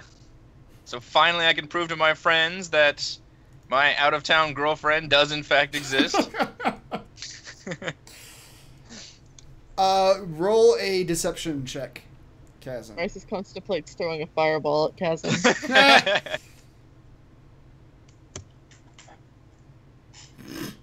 I will also use my point. You all are just Oh my god. failing at the door. Meanwhile, We're not good at doing this. no, you're not. The captain looks at you Oh and my says, god. I'm a he plus says- 6. Sir, I know what Armand Lyman looks like, and you are not he. Fuck. We will just burn inspiration on this. Alright, good luck, Corinne. He steps forward and says, I live in a mansion with 100 servants. Oh my god, we should have invisibilized him. Should have let him jump off the boat. the I'm just gonna step forward again and tell the captain I was told we would have a good evening. I don't care if you don't think that I am of high enough caliber. My mistress from Waterdeep finds me a high enough caliber to send to her very dear friend. What's the lady's name we're here on behalf of? Desia Rizzolio. To see to matters for her friend Desia Rizzolio. That should be enough for you. Now move aside and allow us entry. Roll. As she says that, Kazin will lean forward and dump 5 gold pieces into the man's hand. And be like, look, I'm pretty sure you think I'm Arlen Linalium. And Kazin just totally says the name. He's like, he's so done with this. Roll an intimidation check, Bryce's. I did bribe him. You did. Not a 6. I eat 5 meals a day. All right, Halfred. Yeah, Halfred, you can roll a persuasion check. God, Halford's gonna get critical success. It's gonna be bananas. Damn it. Why are we failing so bad at this?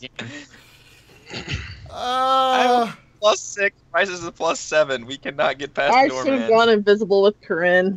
All should have. The captain Never speak to people hidden. The captain steps forward and says, listen, madam, and he directs his attention to Bryce's. Did he accept my gold? He did. He says, but he didn't acknowledge that he took it. God damn it. He says, Kazin feels like a fool. I don't know what caliber of person you 4 or 5, because Kmed's with you, are. Perhaps you can prove it to me. And he puts out his hand. Bryce trust. will reach into her bag, Already proved it to you.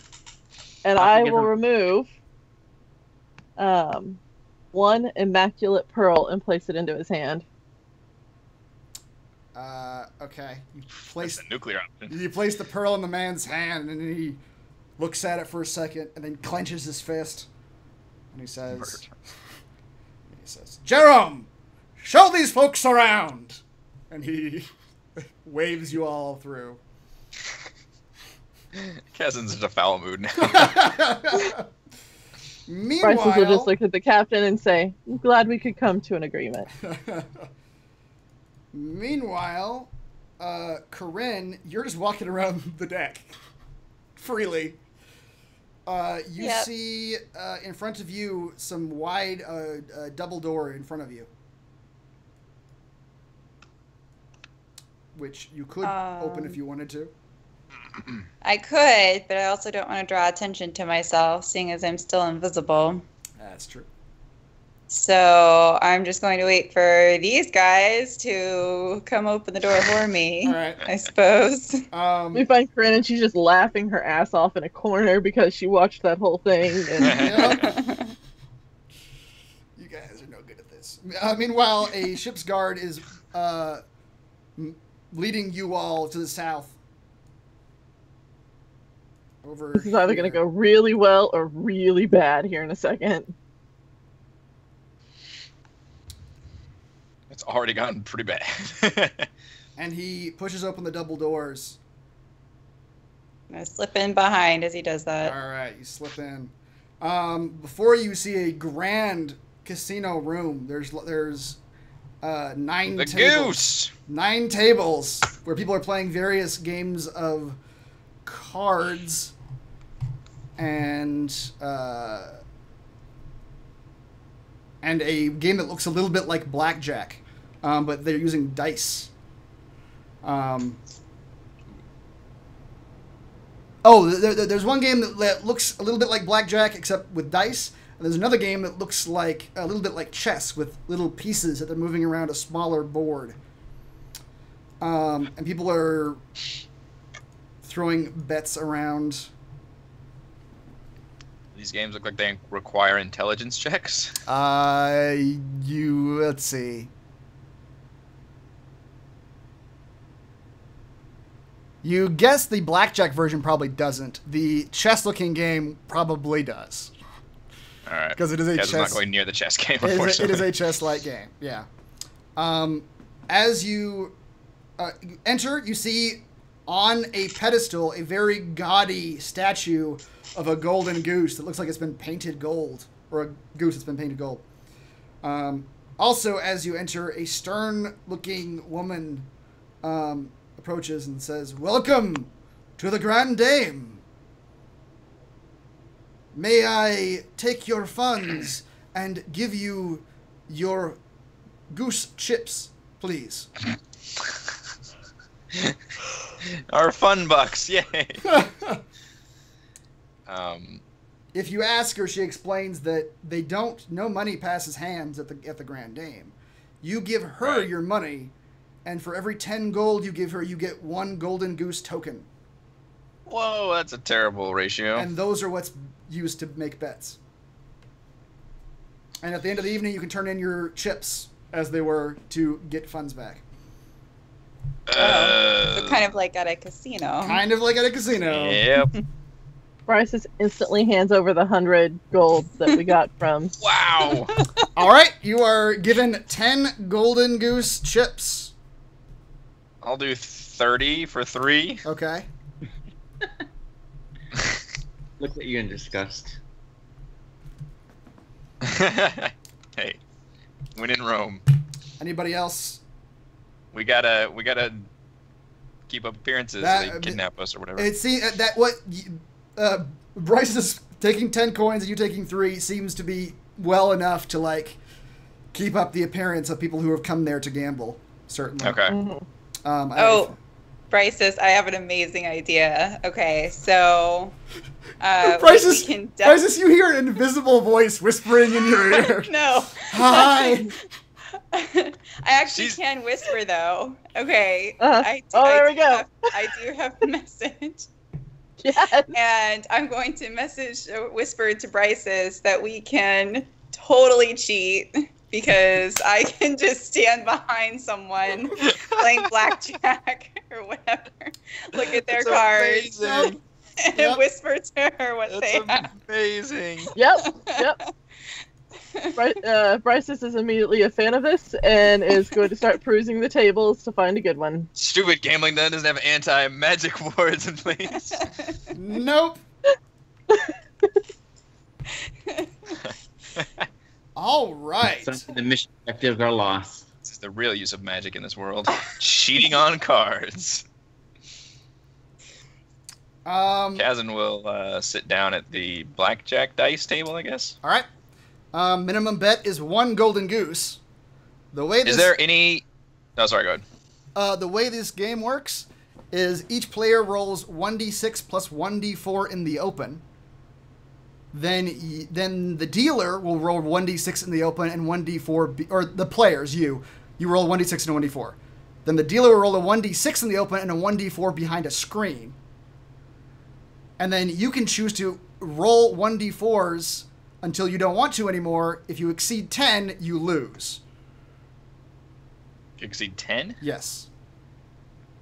So it is blackjack, but just different numbers. Different numbers. After you're done rolling your d4s, the dealer reveals their hidden d4 and rolls additional d4s until they have at least 8 or higher. And if the result exceeds 10, the player wins the game with 100% of their bets. Okay. On the D4s, not the D6. Right. The D6 is your So opening. Corinne could cheat by knowing the dice behind the screen. That's true. Of the dealer. Yep. And then she would know the exact number that they've got. Yep. What about the chess game? How does that look like it plays? The chess game plays a lot like checkers. It's just a bunch of checks. You roll an intelligence check, a wisdom check, or an insight check, and a deception check. It's a game of skill, deception, and insight. One game takes approximately 30 minutes. Is it contested against another roll, or is it a certain number you have to hit? Okay. The person you're playing against will also roll their intelligence, wisdom, and charisma. I mean intelligence, insight, and deception. And whoever gets the higher number wins the game. Of all three put together? Yes. Or okay. Yeah. Well, that's actually not as bad as I thought. I'll have to try one of those. Which I don't think Corinne's invisibleness would help you win that one. Unless she were to try to, move a piece while the guy wasn't looking or something. I don't know. Seems like we're pushing our luck there. It's by ghosts! Haunted ship. Halford's going to exchange 50 gold. Say again? Halford's going to exchange 50 gold. Okay. All right. He's going to join Kazin at the blackjack table. Okay. So Corinne, I'm just gonna assume that you're helping everybody cheat. Yep. Everywhere. You're just whispering in their ears as they're playing this blackjack game. So the way we're gonna roll that then is I'm gonna just show you guys the rolls that the dealer makes. Excellent. So we have to beat this target number. Right. The dealers. You're under the impression that the dealers have instructions to go to 8. If they hit 8, they stop. But they keep rolling until they hit 8. Similar to blackjack just like dealer. Blackjack. Yep. Yep, just like blackjack. So we roll our D6 first? Yeah. So what is the D6 for? That's like your base. It's where you start. It's like your opening hand, I guess. Okay. So is it that plus the D4s until you hit 10, or is it just the D4s adding together to hit 10? Plus the set D6. Okay. So let's say you're going to play a game, Bryces. The dealer rolls his D6.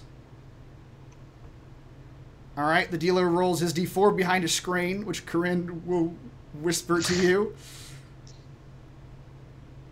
So the dealer currently has a 4, and he waits for you to finish however many D4s you want to roll. Okay.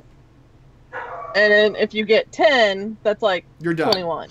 Oh, Okay. if you get 10, it's like... Do you lose at 10? You lose above 10. Above 10, 10 is 21. Okay. Alright, so I'll roll a D4. Okay. So you're at 7. 7. You roll again?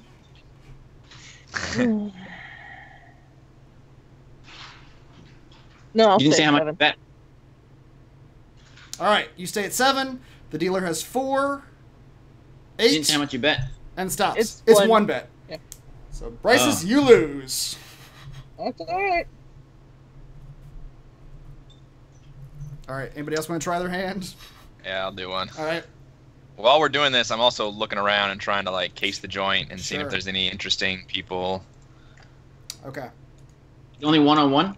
Hang on. Well, okay. I was That's gonna a- make a little dash so we can separate the Oh, numbers. right. Okay. Well, you can't. Yeah, there's no dash there.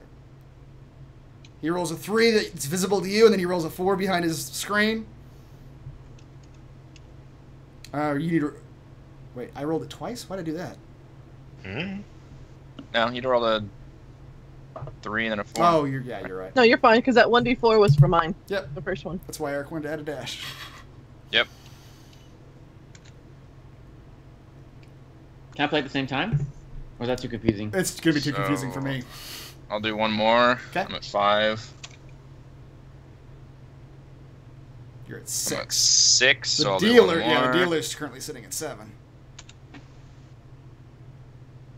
And I'm at 10. So I will obviously stay. All right, the dealer reveals his 7, 8, 9, 10. And the push. It's a push. No one wins. Do I get my coin back? You get your coin back. Mhm. It's yeah. Alright. Halfred, you're up. Roll. Well, Okay. I will go ahead and add your dash. There you go. Do like that, yeah. Separates the... Dealer rolls his d6. Need some riverboat gambling music. Yeah, no. All right, Halfred. Roll as many d4s as you want. You hit a 10. 10. All right. Nice. The dealer. Surely that's good enough. The dealer continues. He's on at a 4. 5. 9. 9. He stops, and you win. Oh, wow. So I have 1 extra coin then. You have 1 extra coin. Kazin, you guys have been playing for a little while. How am I doing? Am I winning? We'll figure that out in a little bit, how you guys did for like the whole evening, because this boat's on, like the boat has unmoored, and is sort of going around. Can I did want to play with that one rolling check game at some point. Sure. You can do that now. Let's do it now. Just You just find a nobleman who's got a board in front of him. Can I try to use a check to find who I think would be the easiest one to play against? Roll an insight check. Let's see if you see what you find. You find a guy who's a couple beers deep, and he's just sort of tapping his fingers in front of his. The game is called Sava. His Sava board, and looking around for an opponent. And as you approach, he says, "Sit down, friend. I'm taking 3 coin bets." Ooh, damn. Sounds good. You can do it. Sure can. You look like a man who's rolling with disadvantage. Let's go with it. You're gonna roll 3 checks. Okay. You're going to roll an intelligence check, That's not good. an insight check, That's better. and a deception check. That's the best. Those represent how you are gauging the board and gauging your opponent. Tactical strategy of it all. Yep. Am I rolling first, or is he? We'll roll them at the same time. So that's let's do intelligence first. Go ahead and roll yours.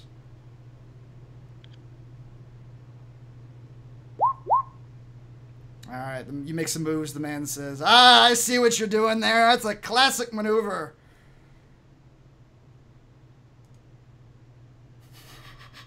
Is it?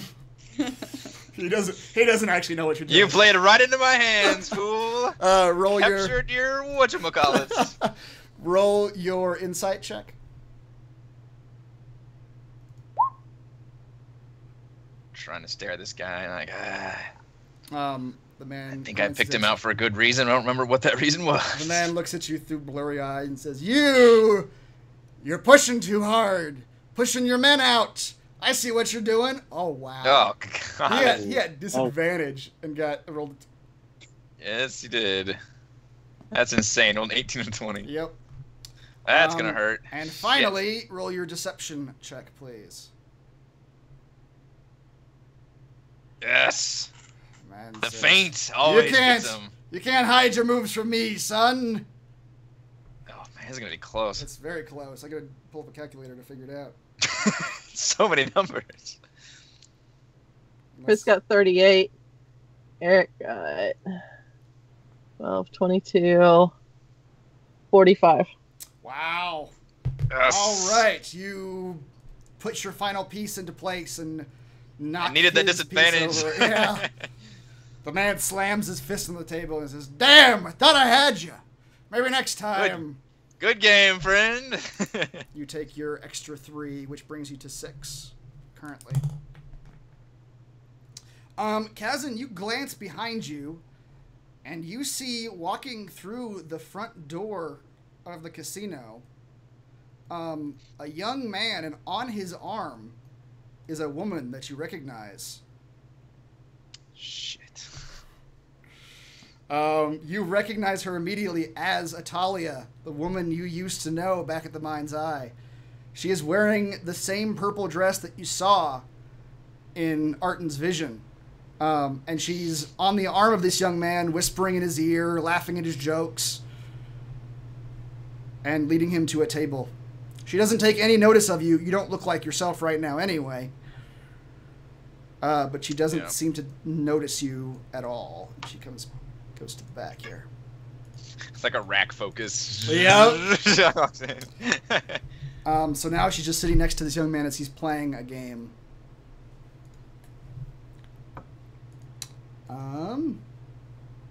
What's everybody else doing? Corinne, you've been whispering. So, yeah, that's what I've been doing. But I would like to look around and look for the drunkest person currently playing right now. All right. Who maybe has some chips in front of him. Roll an inside check.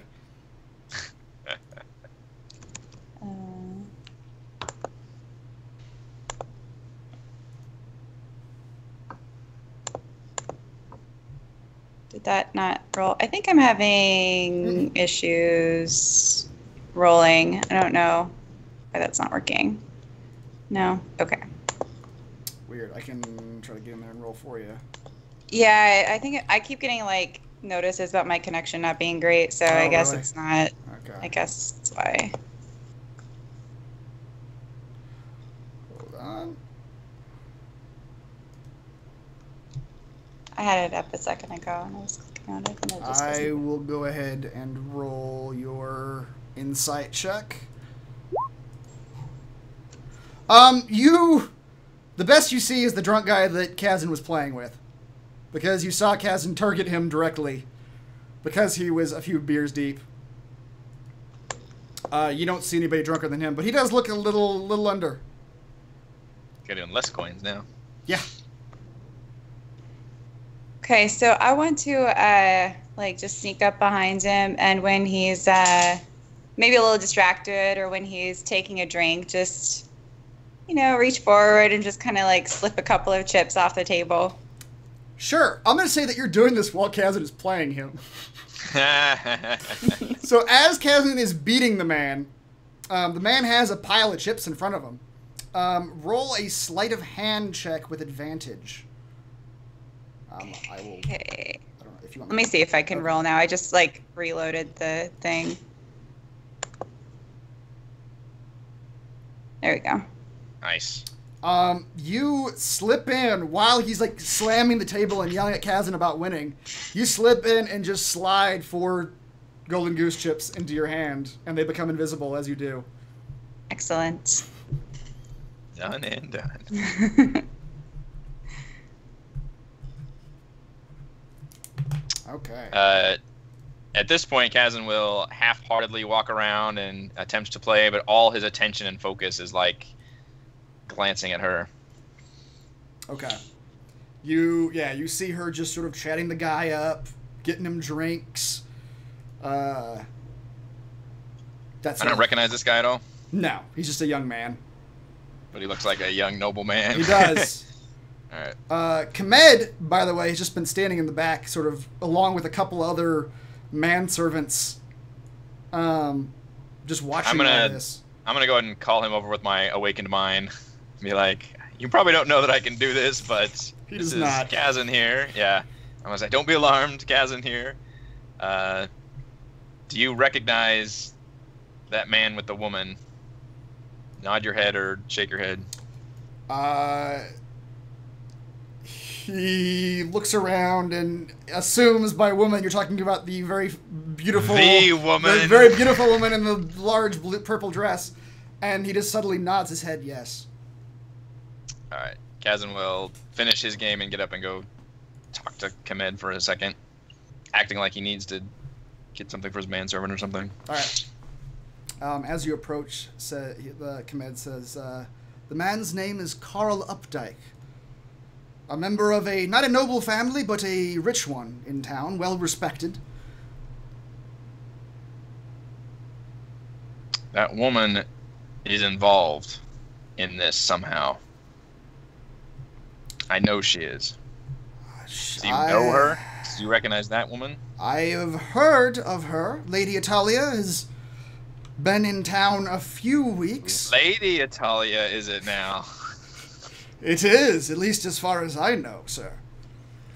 She's been in town a few weeks. A socialite, is here at the Grand Dame often. That is all I know, though. Quite a hit with the young man, as should be obvious. Thanks, Kamed. Of course, sir. Alright, Kazin will go back to walking around and just keep more of an eye on her. Alright. But also trying to make sure that she's not noticing him. Okay. She doesn't seem to have eyes for anybody but the man she's with. Okay. The night wears on. You guys keep playing. If you guys want, if we can just assume you guys are playing games throughout the evening. If you want to just do like an average roll, I don't know what should we roll? Just sort of present playing games throughout the night. 1d4 plus or minus what you have now. Sure. Yeah, let's do that. Everybody who's gambling, roll a 1d4, and we'll just say that's...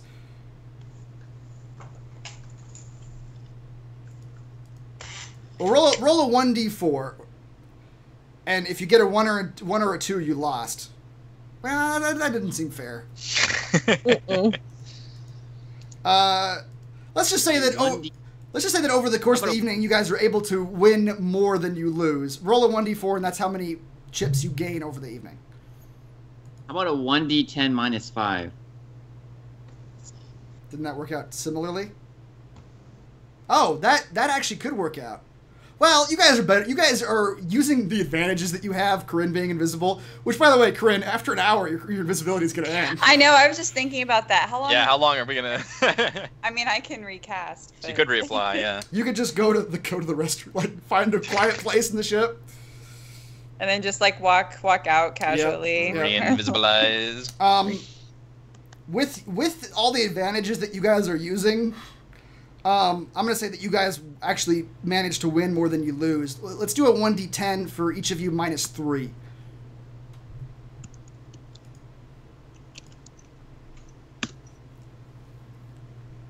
Halford, you gain 6 goose tokens throughout the evening. Kazin, you gain 1.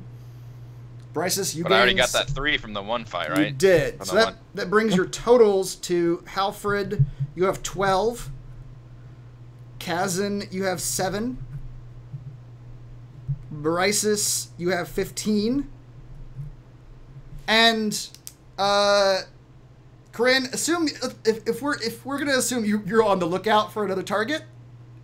So if you want to roll another sleight of hand check at an advantage, depending on how high you roll, we'll say you were able to grab those coins. Okay.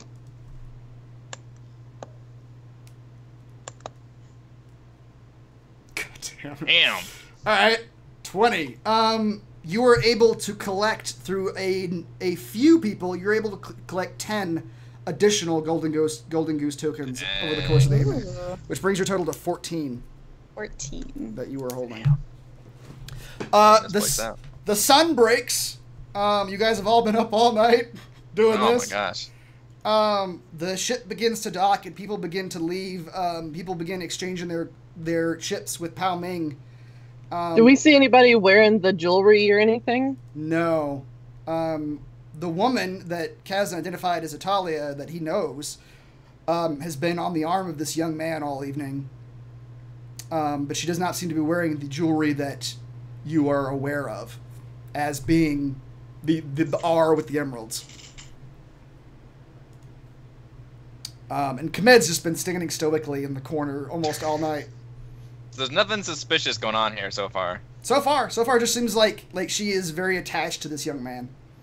Are there any other, like I see there's stairs here. Is there any other places to explore on this ship? There are lots of places you could go, but this is the only like gambling casino room where the public is welcome. The rest of it is. Are there any places Corinne can go? If she wants to, certainly. Corinne, you make your way if you want to. Mm-hmm. You can make your way north, step through some open doors, and find yourself in the steering quarters. Let's see. I'm sorry. Directly north of you is the kitchen. Just people preparing food for the guests, whatnot. You heading farther north, you find yourself in a dining room where there's lots of, or there's a number of nobles just eating meals. They come and go throughout the evening and go back to the casino. You can easily go down the stairs and see all the rowmen. It's just room after room of men rowing this giant casino boat. So it's apparently human-powered, not steam-powered. But you don't find anything out of order or unusual as you're walking around. It seems like the normal operations of a ship. Okay.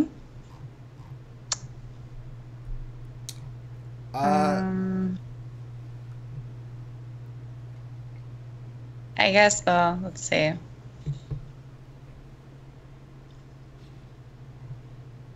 I was gonna try to whisper back. I don't know how far away I am, though, from everyone else. I'm probably pretty far at this point. But this is the kitchen you go into. Just people preparing food. Mm-hmm. This is the dining room. Mm-hmm. People having meals. This is the front of the ship. The stairs going down into the rowers' quarters. It all, as far as you can tell, it all looks on the level. Okay. Can we look at the goose? You can. And when you get close to the goose, you note that it's wood that's been painted gold. So it's not actually as fancy as it looks from a distance. Disappointing. Was it?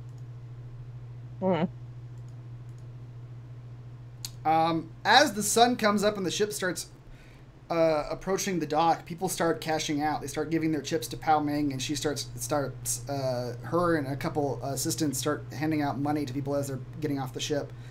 Kazin, your eyes are on Italia, and the man with her has been heavily drinking all night, and she helps him up, but it looks like she is kind of holding him up, and is sort of, again, you can't hear what they're saying, but she's sort of whispering in his ear and leading him off the ship.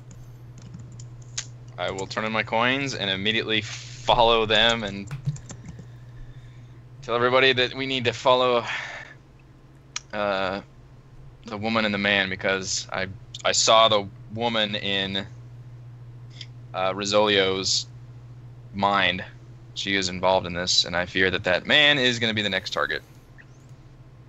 Oh, I'm going to slip my coins to Kazin and tell him to cash them in for me. Okay. So I'm going to assume everybody's cashing in their coins. So, Brysus, as you cash your coins in, you get 150 gold. Mm-hmm. Kazin, you get, 70 gold. Yeah, 70 gold. Halford, you get 120 gold. And Corinne, you get 140 gold. And Tim is watching. Silently watch. We should give Tim some gold. Silently watching the gambling. I have no interest in this. All right, yeah, you guys get off the boat. It's super early. The sun is only barely breaking the horizon, so there's no one on the streets. Kazin, you said you were following Italia? Yeah.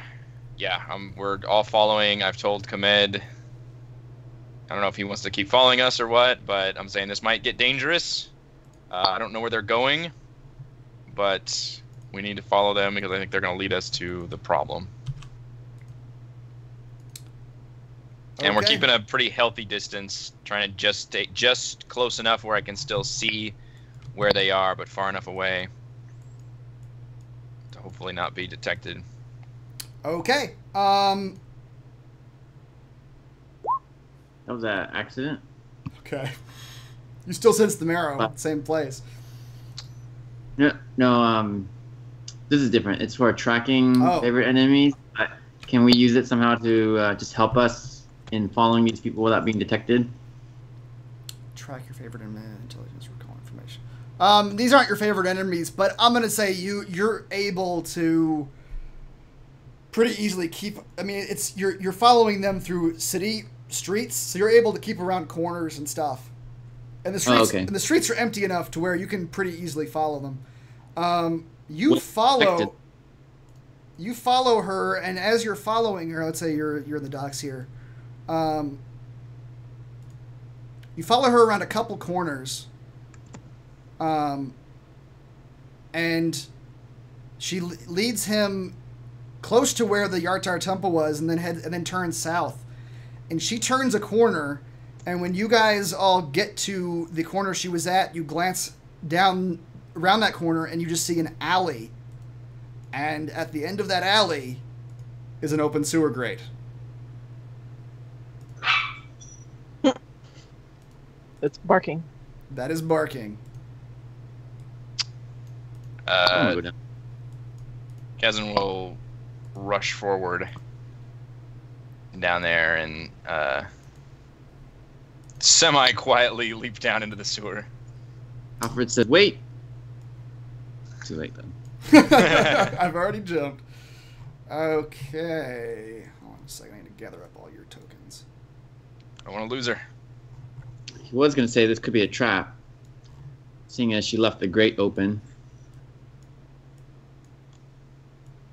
But Kazin jumped. Is she within 30 feet of me? Hold on just a second. Kazin, you hop down that sewer grate. Full of crocodiles. And you she is right in front of you. The man is still on her arm. He looks drunk, but his eyes are just glazed over. He's not there, and she is sort of propping him up and leading him. I'm going to use Awakened Mind to reach out to her. Okay. And I'm just going to say, stop. All right. Is everybody else heading down the sewer too? After Kazin? It's just brazenly. I'm asking because I am taking you to the map. We are now. Hey, look, Kamed came with us. He did. He is with you. It is dark down here. He's the Marrow. It is very dark down here. There's a little light coming in from the sewer grate, but the rest of you who can't see in the dark are immediately plunged into darkness. All right, I'll give you a light. Italia immediately looks behind her. She says, "Who are you? Your mind is familiar." Okay. She probably has the same abilities. I think Yeah. she would know what this is. She drops the man, and he just sort of very casually just sits down against the wall. Kazin Slumps. dramatically walks forward and like pulls his hood down and turns off his disguise. She says, Kazin! Kazin, it's so good to see you! And she rushes forward, like, arms open. Kazin hesitates for a second and then steps back and says, What are you doing? What am I doing? She looks back at the man. I'm doing what I must, but you can help me. I need to roll insight on this shit. Something's wrong. I've been forced to do terrible things, Kazin. But you're here now. You can help me escape them. Yeah, you can roll insight. You can't tell much of the 12. One way or the other. Does she know we're all here? You guys are all heading down the sewers, so yes. Can I just light a light then, since Sure. we're not hiding anymore? And I popped dancing lights, Bryce just so turned we on should dancing be able to lights. see. Did you Um, turn them on for everybody? I hold don't on a see second. anything. Let me make a torch for you, a dancing light torch. I don't really. There we go. There's a light. Kazin will attempt to play along, not trusting her at all, and say, What's happening? Who's forcing you to do these things? What is wrong with him? Where are you taking him? Why are we in the sewers? Alright, Bryce, you control that light. She says, it's Usith. He came to our school, recruiting, but taking us by force. He forced us into enslavement. He made me bring these men down here into the sewer. For what purpose, I don't know. Who is Usith? Is that familiar to me? It's not. She said he came to the mind's eye, promising power, promising to increase the psychic powers of all of us there. Some went with him willingly, and others he took by force. He took me and brought me here, and he's making me do these terrible things.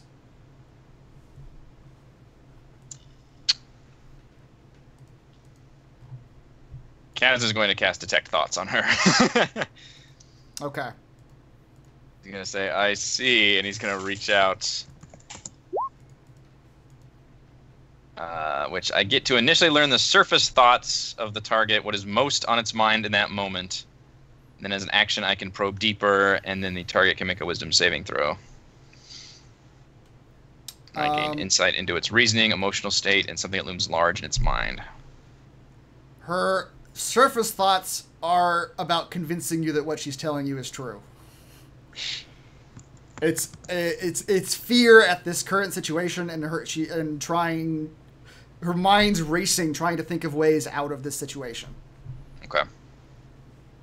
I will attempt to probe deeper to gain whatever knowledge she's holding back. All right, she will. Locked in a battle of mind. Yeah, that's right. Her eyes go wide, and she says, "Kazin, you wouldn't dare." And she is going to attempt. I learned from you not to trust. Oh, she doesn't have a. There we go. Okay. Wisdom saving throw. I don't know why that rolled that as a random person. I didn't. Call. But she rolled an 11 anyway. Which is a 13, so she does not save it.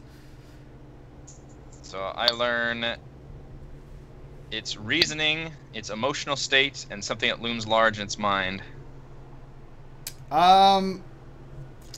You see that And questions verbally directed to the target creature naturally shape the course of its thoughts, so I will continually ask, like, what is going on in an attempt to, like, pull it out of her.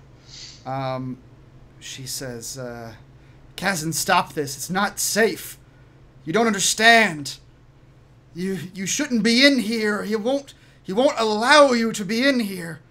You see images of a dark-haired man with a dark mustache beckoning to Italia. And his shape seems to become a mirage and disappear. You see her handing Artin and other men to what look to be people that look like fish men. And you can tell by probing into her thoughts that she is doing this willingly. She has been promised power by someone. You can keep going, but she is begging you now. She's saying, stop, don't do this. You don't understand. No, I don't. I don't understand why you would kidnap people and bring them to fish people. I know you were easily swayed by power, but this is really dark.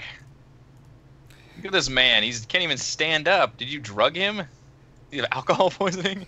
As you say that, you sense an image in her head of her pouring something into his drink as they're gambling. God, poisoning people. We found...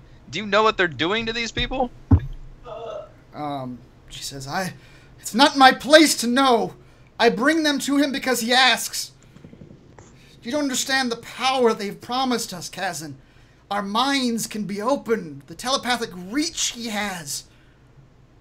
Kazin, as you're doing this, you sense an energy flowing past you, and you recognize it as the same connection energy that you sensed from the gentleman back in the Zentarum outpost. A connection to some other thing that is reaching out to this person. Okay. So yeah, that does not seem like something we want to associate with at all. I met a disciple of this creature, and it was very evil. As you're mentioning that, you're still doing the probe thoughts? Kind of. I'm not trying to like injure her or anything, but you're still doing it. The spell is still in process. The spell is currently in play. Yeah. All right. As you're talking about the disciple of this, whatever this creature is, whatever, an image starts to form of the ocean, and like vision going into the ocean, and she's screaming now. She says, "Stop! He won't let you! He won't!" And then, Kazin, you feel a blast of psychic energy rush past you and into her. A tiny trickle of blood drips from her nose, and she drops dead. Dead? Yep. She drops to the ground. Her eyes roll up in her head, and she is gone. Quick, where's Tim?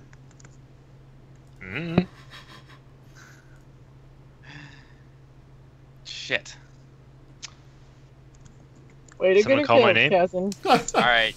Grab the drunk guy. I'm going to get her body. Let's go to the temple. Also, Yeah. Death no. I did my primeval awareness, tracking the Marrow. The Marrow is precisely... Around the corner. Yeah. It is precisely 100 feet to your east and 20 feet down. You sunk my battleship. I hear voices, but the Marrow is pretty close. Wait, so does Tim's thing work? Does that stabilize her? It does.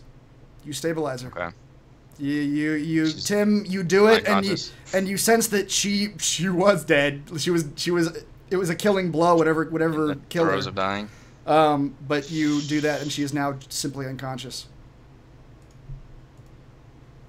Simply unconscious. Simply Well, unconscious. She was about as strong as Kazin. Maybe not level 6 or whatever, but early level PC, he thinks. So now he's really worried about whatever the fuck is in there that can kill somebody with a psychic blast like that. He's like cradling her in his arms, being like, "Oh crap, what is this? This is I've never seen this psychic power used violently like this into this power level. This is awful." Here, I'll make you a tinfoil hat. What the hell? Chat's saying I'm always getting people killed? That's not true. What else is happening?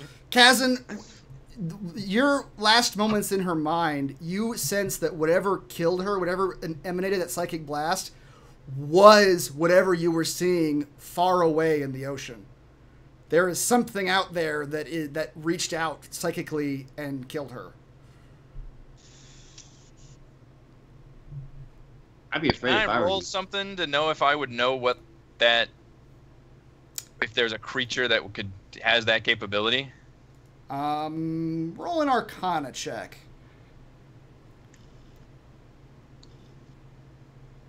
No, you don't. I don't know. I don't know. He's still bewildered. But whatever the connection that she had with, that was granting her whatever psychic abilities she was using here, and whatever it killed her is far away, and the connection is broken now. I didn't pick up on that. So she was like the disciple. She was literally like psionically connected to it. Yeah. Okay, so maybe it was like a severance that killed her. Or you could tell that whatever you were seeing in her head out in the ocean, Yeah. it actively killed her. It was a reaction to you probing into her mind, trying to see it. Okay. We might as well just probe deeper now. She's dead.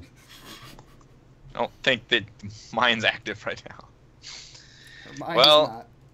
All right. I explained to everyone else. There is something in the ocean that has extreme psychic ability. How far is the ocean from where we are at this point? Like, good It's a long lord. way. It's a long way. Yeah, like hundreds of miles? Yep. That's bananas. That's apparently making psychic disciples, and apparently came to my monastery and specifically recruited psionic warriors. That's very troubling. And I guess... okay, well, we still don't know why they're capturing people and delivering them to fish people. That part's still a mystery, so... If she's okay and this dude's okay, then I guess we can go after the Marrow that Halford keeps seeing.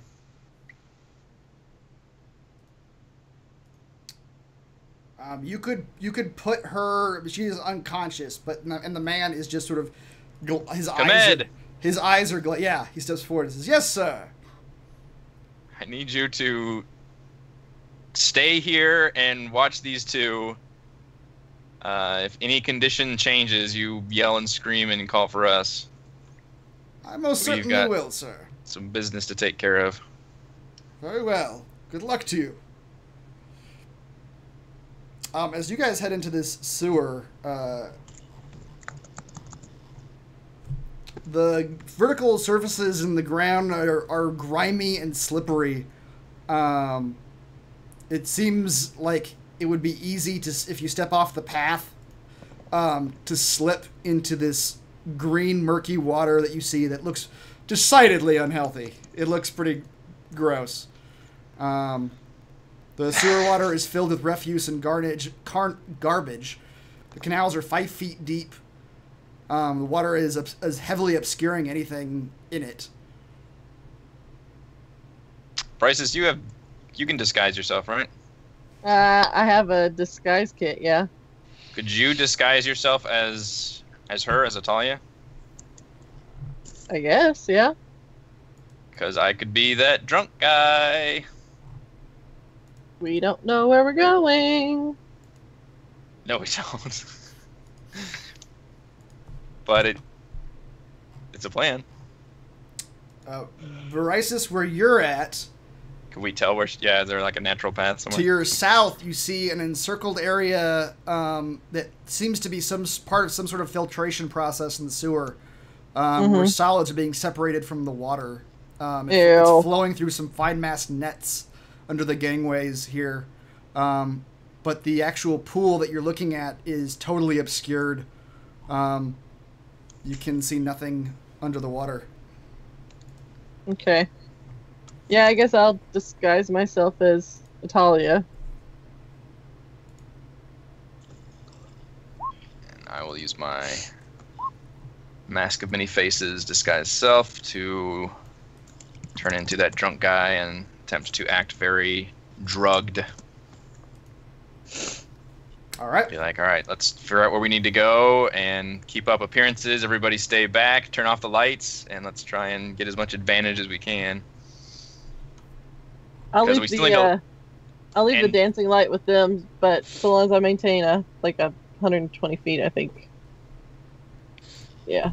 And don't spring the trap too early, because I still need to figure out. I want to learn like what the hell is going on here.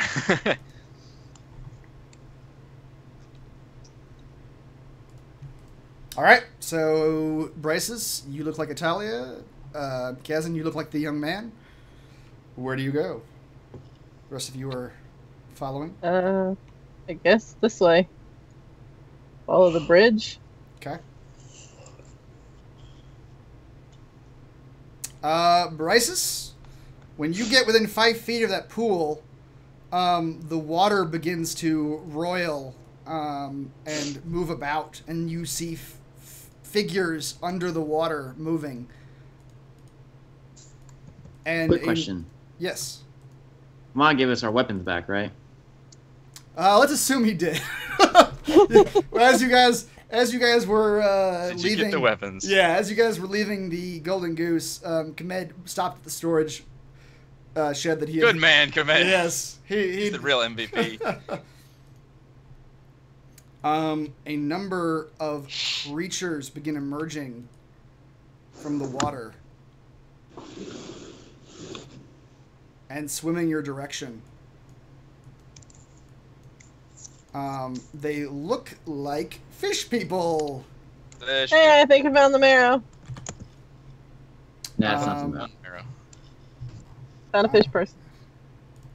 Fish people are there. I will show Odd you. people. Odd people. I will show you what they look like. They look like that. That is a fish-ass fish person. Yep, they're fish people, and it looks like there are the regular-looking fish people, and there is a meaner-looking one that's got a shield and this weird-looking pincer staff, and he seems to lead them, and he swims up and he jumps on the walkway, and he looks at you and begins barking at you in a language you don't understand. Oh. Crap, could she speak the language? And... oh, shit.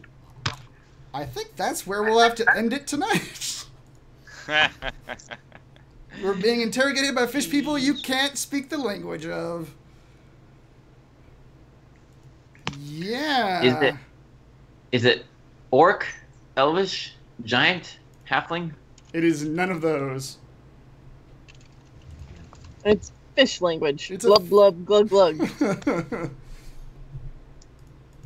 She had a fish. Maybe that was her enhanced powers that she got. She could speak fish. Speak fish. Fatal flaw in our plan. We don't actually have an EXP to grant this week. We had another week of no combat. We did. Technically. That is surprising. Yeah, you guys That's have crazy. another week of no combat. Wow. All right. That was fun though. We need to. We had gambling. We need to announce the next 2 weeks. I Oh, think, yes. Next 2 weeks. Next week will be Wednesday, the 13th. Is that right? Mm-hmm. Yes. And then the week after, we're doing Sunday, the 24th. No. No? What are we doing? I My forgot. happy self will be in Nashville, When do you leave? the 24th. Are we doing Saturday then? Is that what we're doing? I forget. Well, let's just say we're doing Wednesday the 13th next week. And then we'll announce it from there. We'll figure it out later. We All can right. barely go week to week. Yeah, exactly. So the Wednesday point is, the we're going 13th. to try to still do it once a week, but Yeah. the days will probably have to change because Yep. we've got Actually, I could probably do it while I was in Nashville. It's just not going to be very good. All right. We did earn a shit ton of gold this session, though. You did earn a bunch of gold. A shit ton of gold. Thank you to Eric, Heather, Reese, Rochelle, and Raymond. I am Chris. We are here doing D&D 5th Edition Storm King's Thunder every week. We will see you next time on Wednesday. Oh, yeah. Oh my god. Raymond, I think you left your mic on, dude.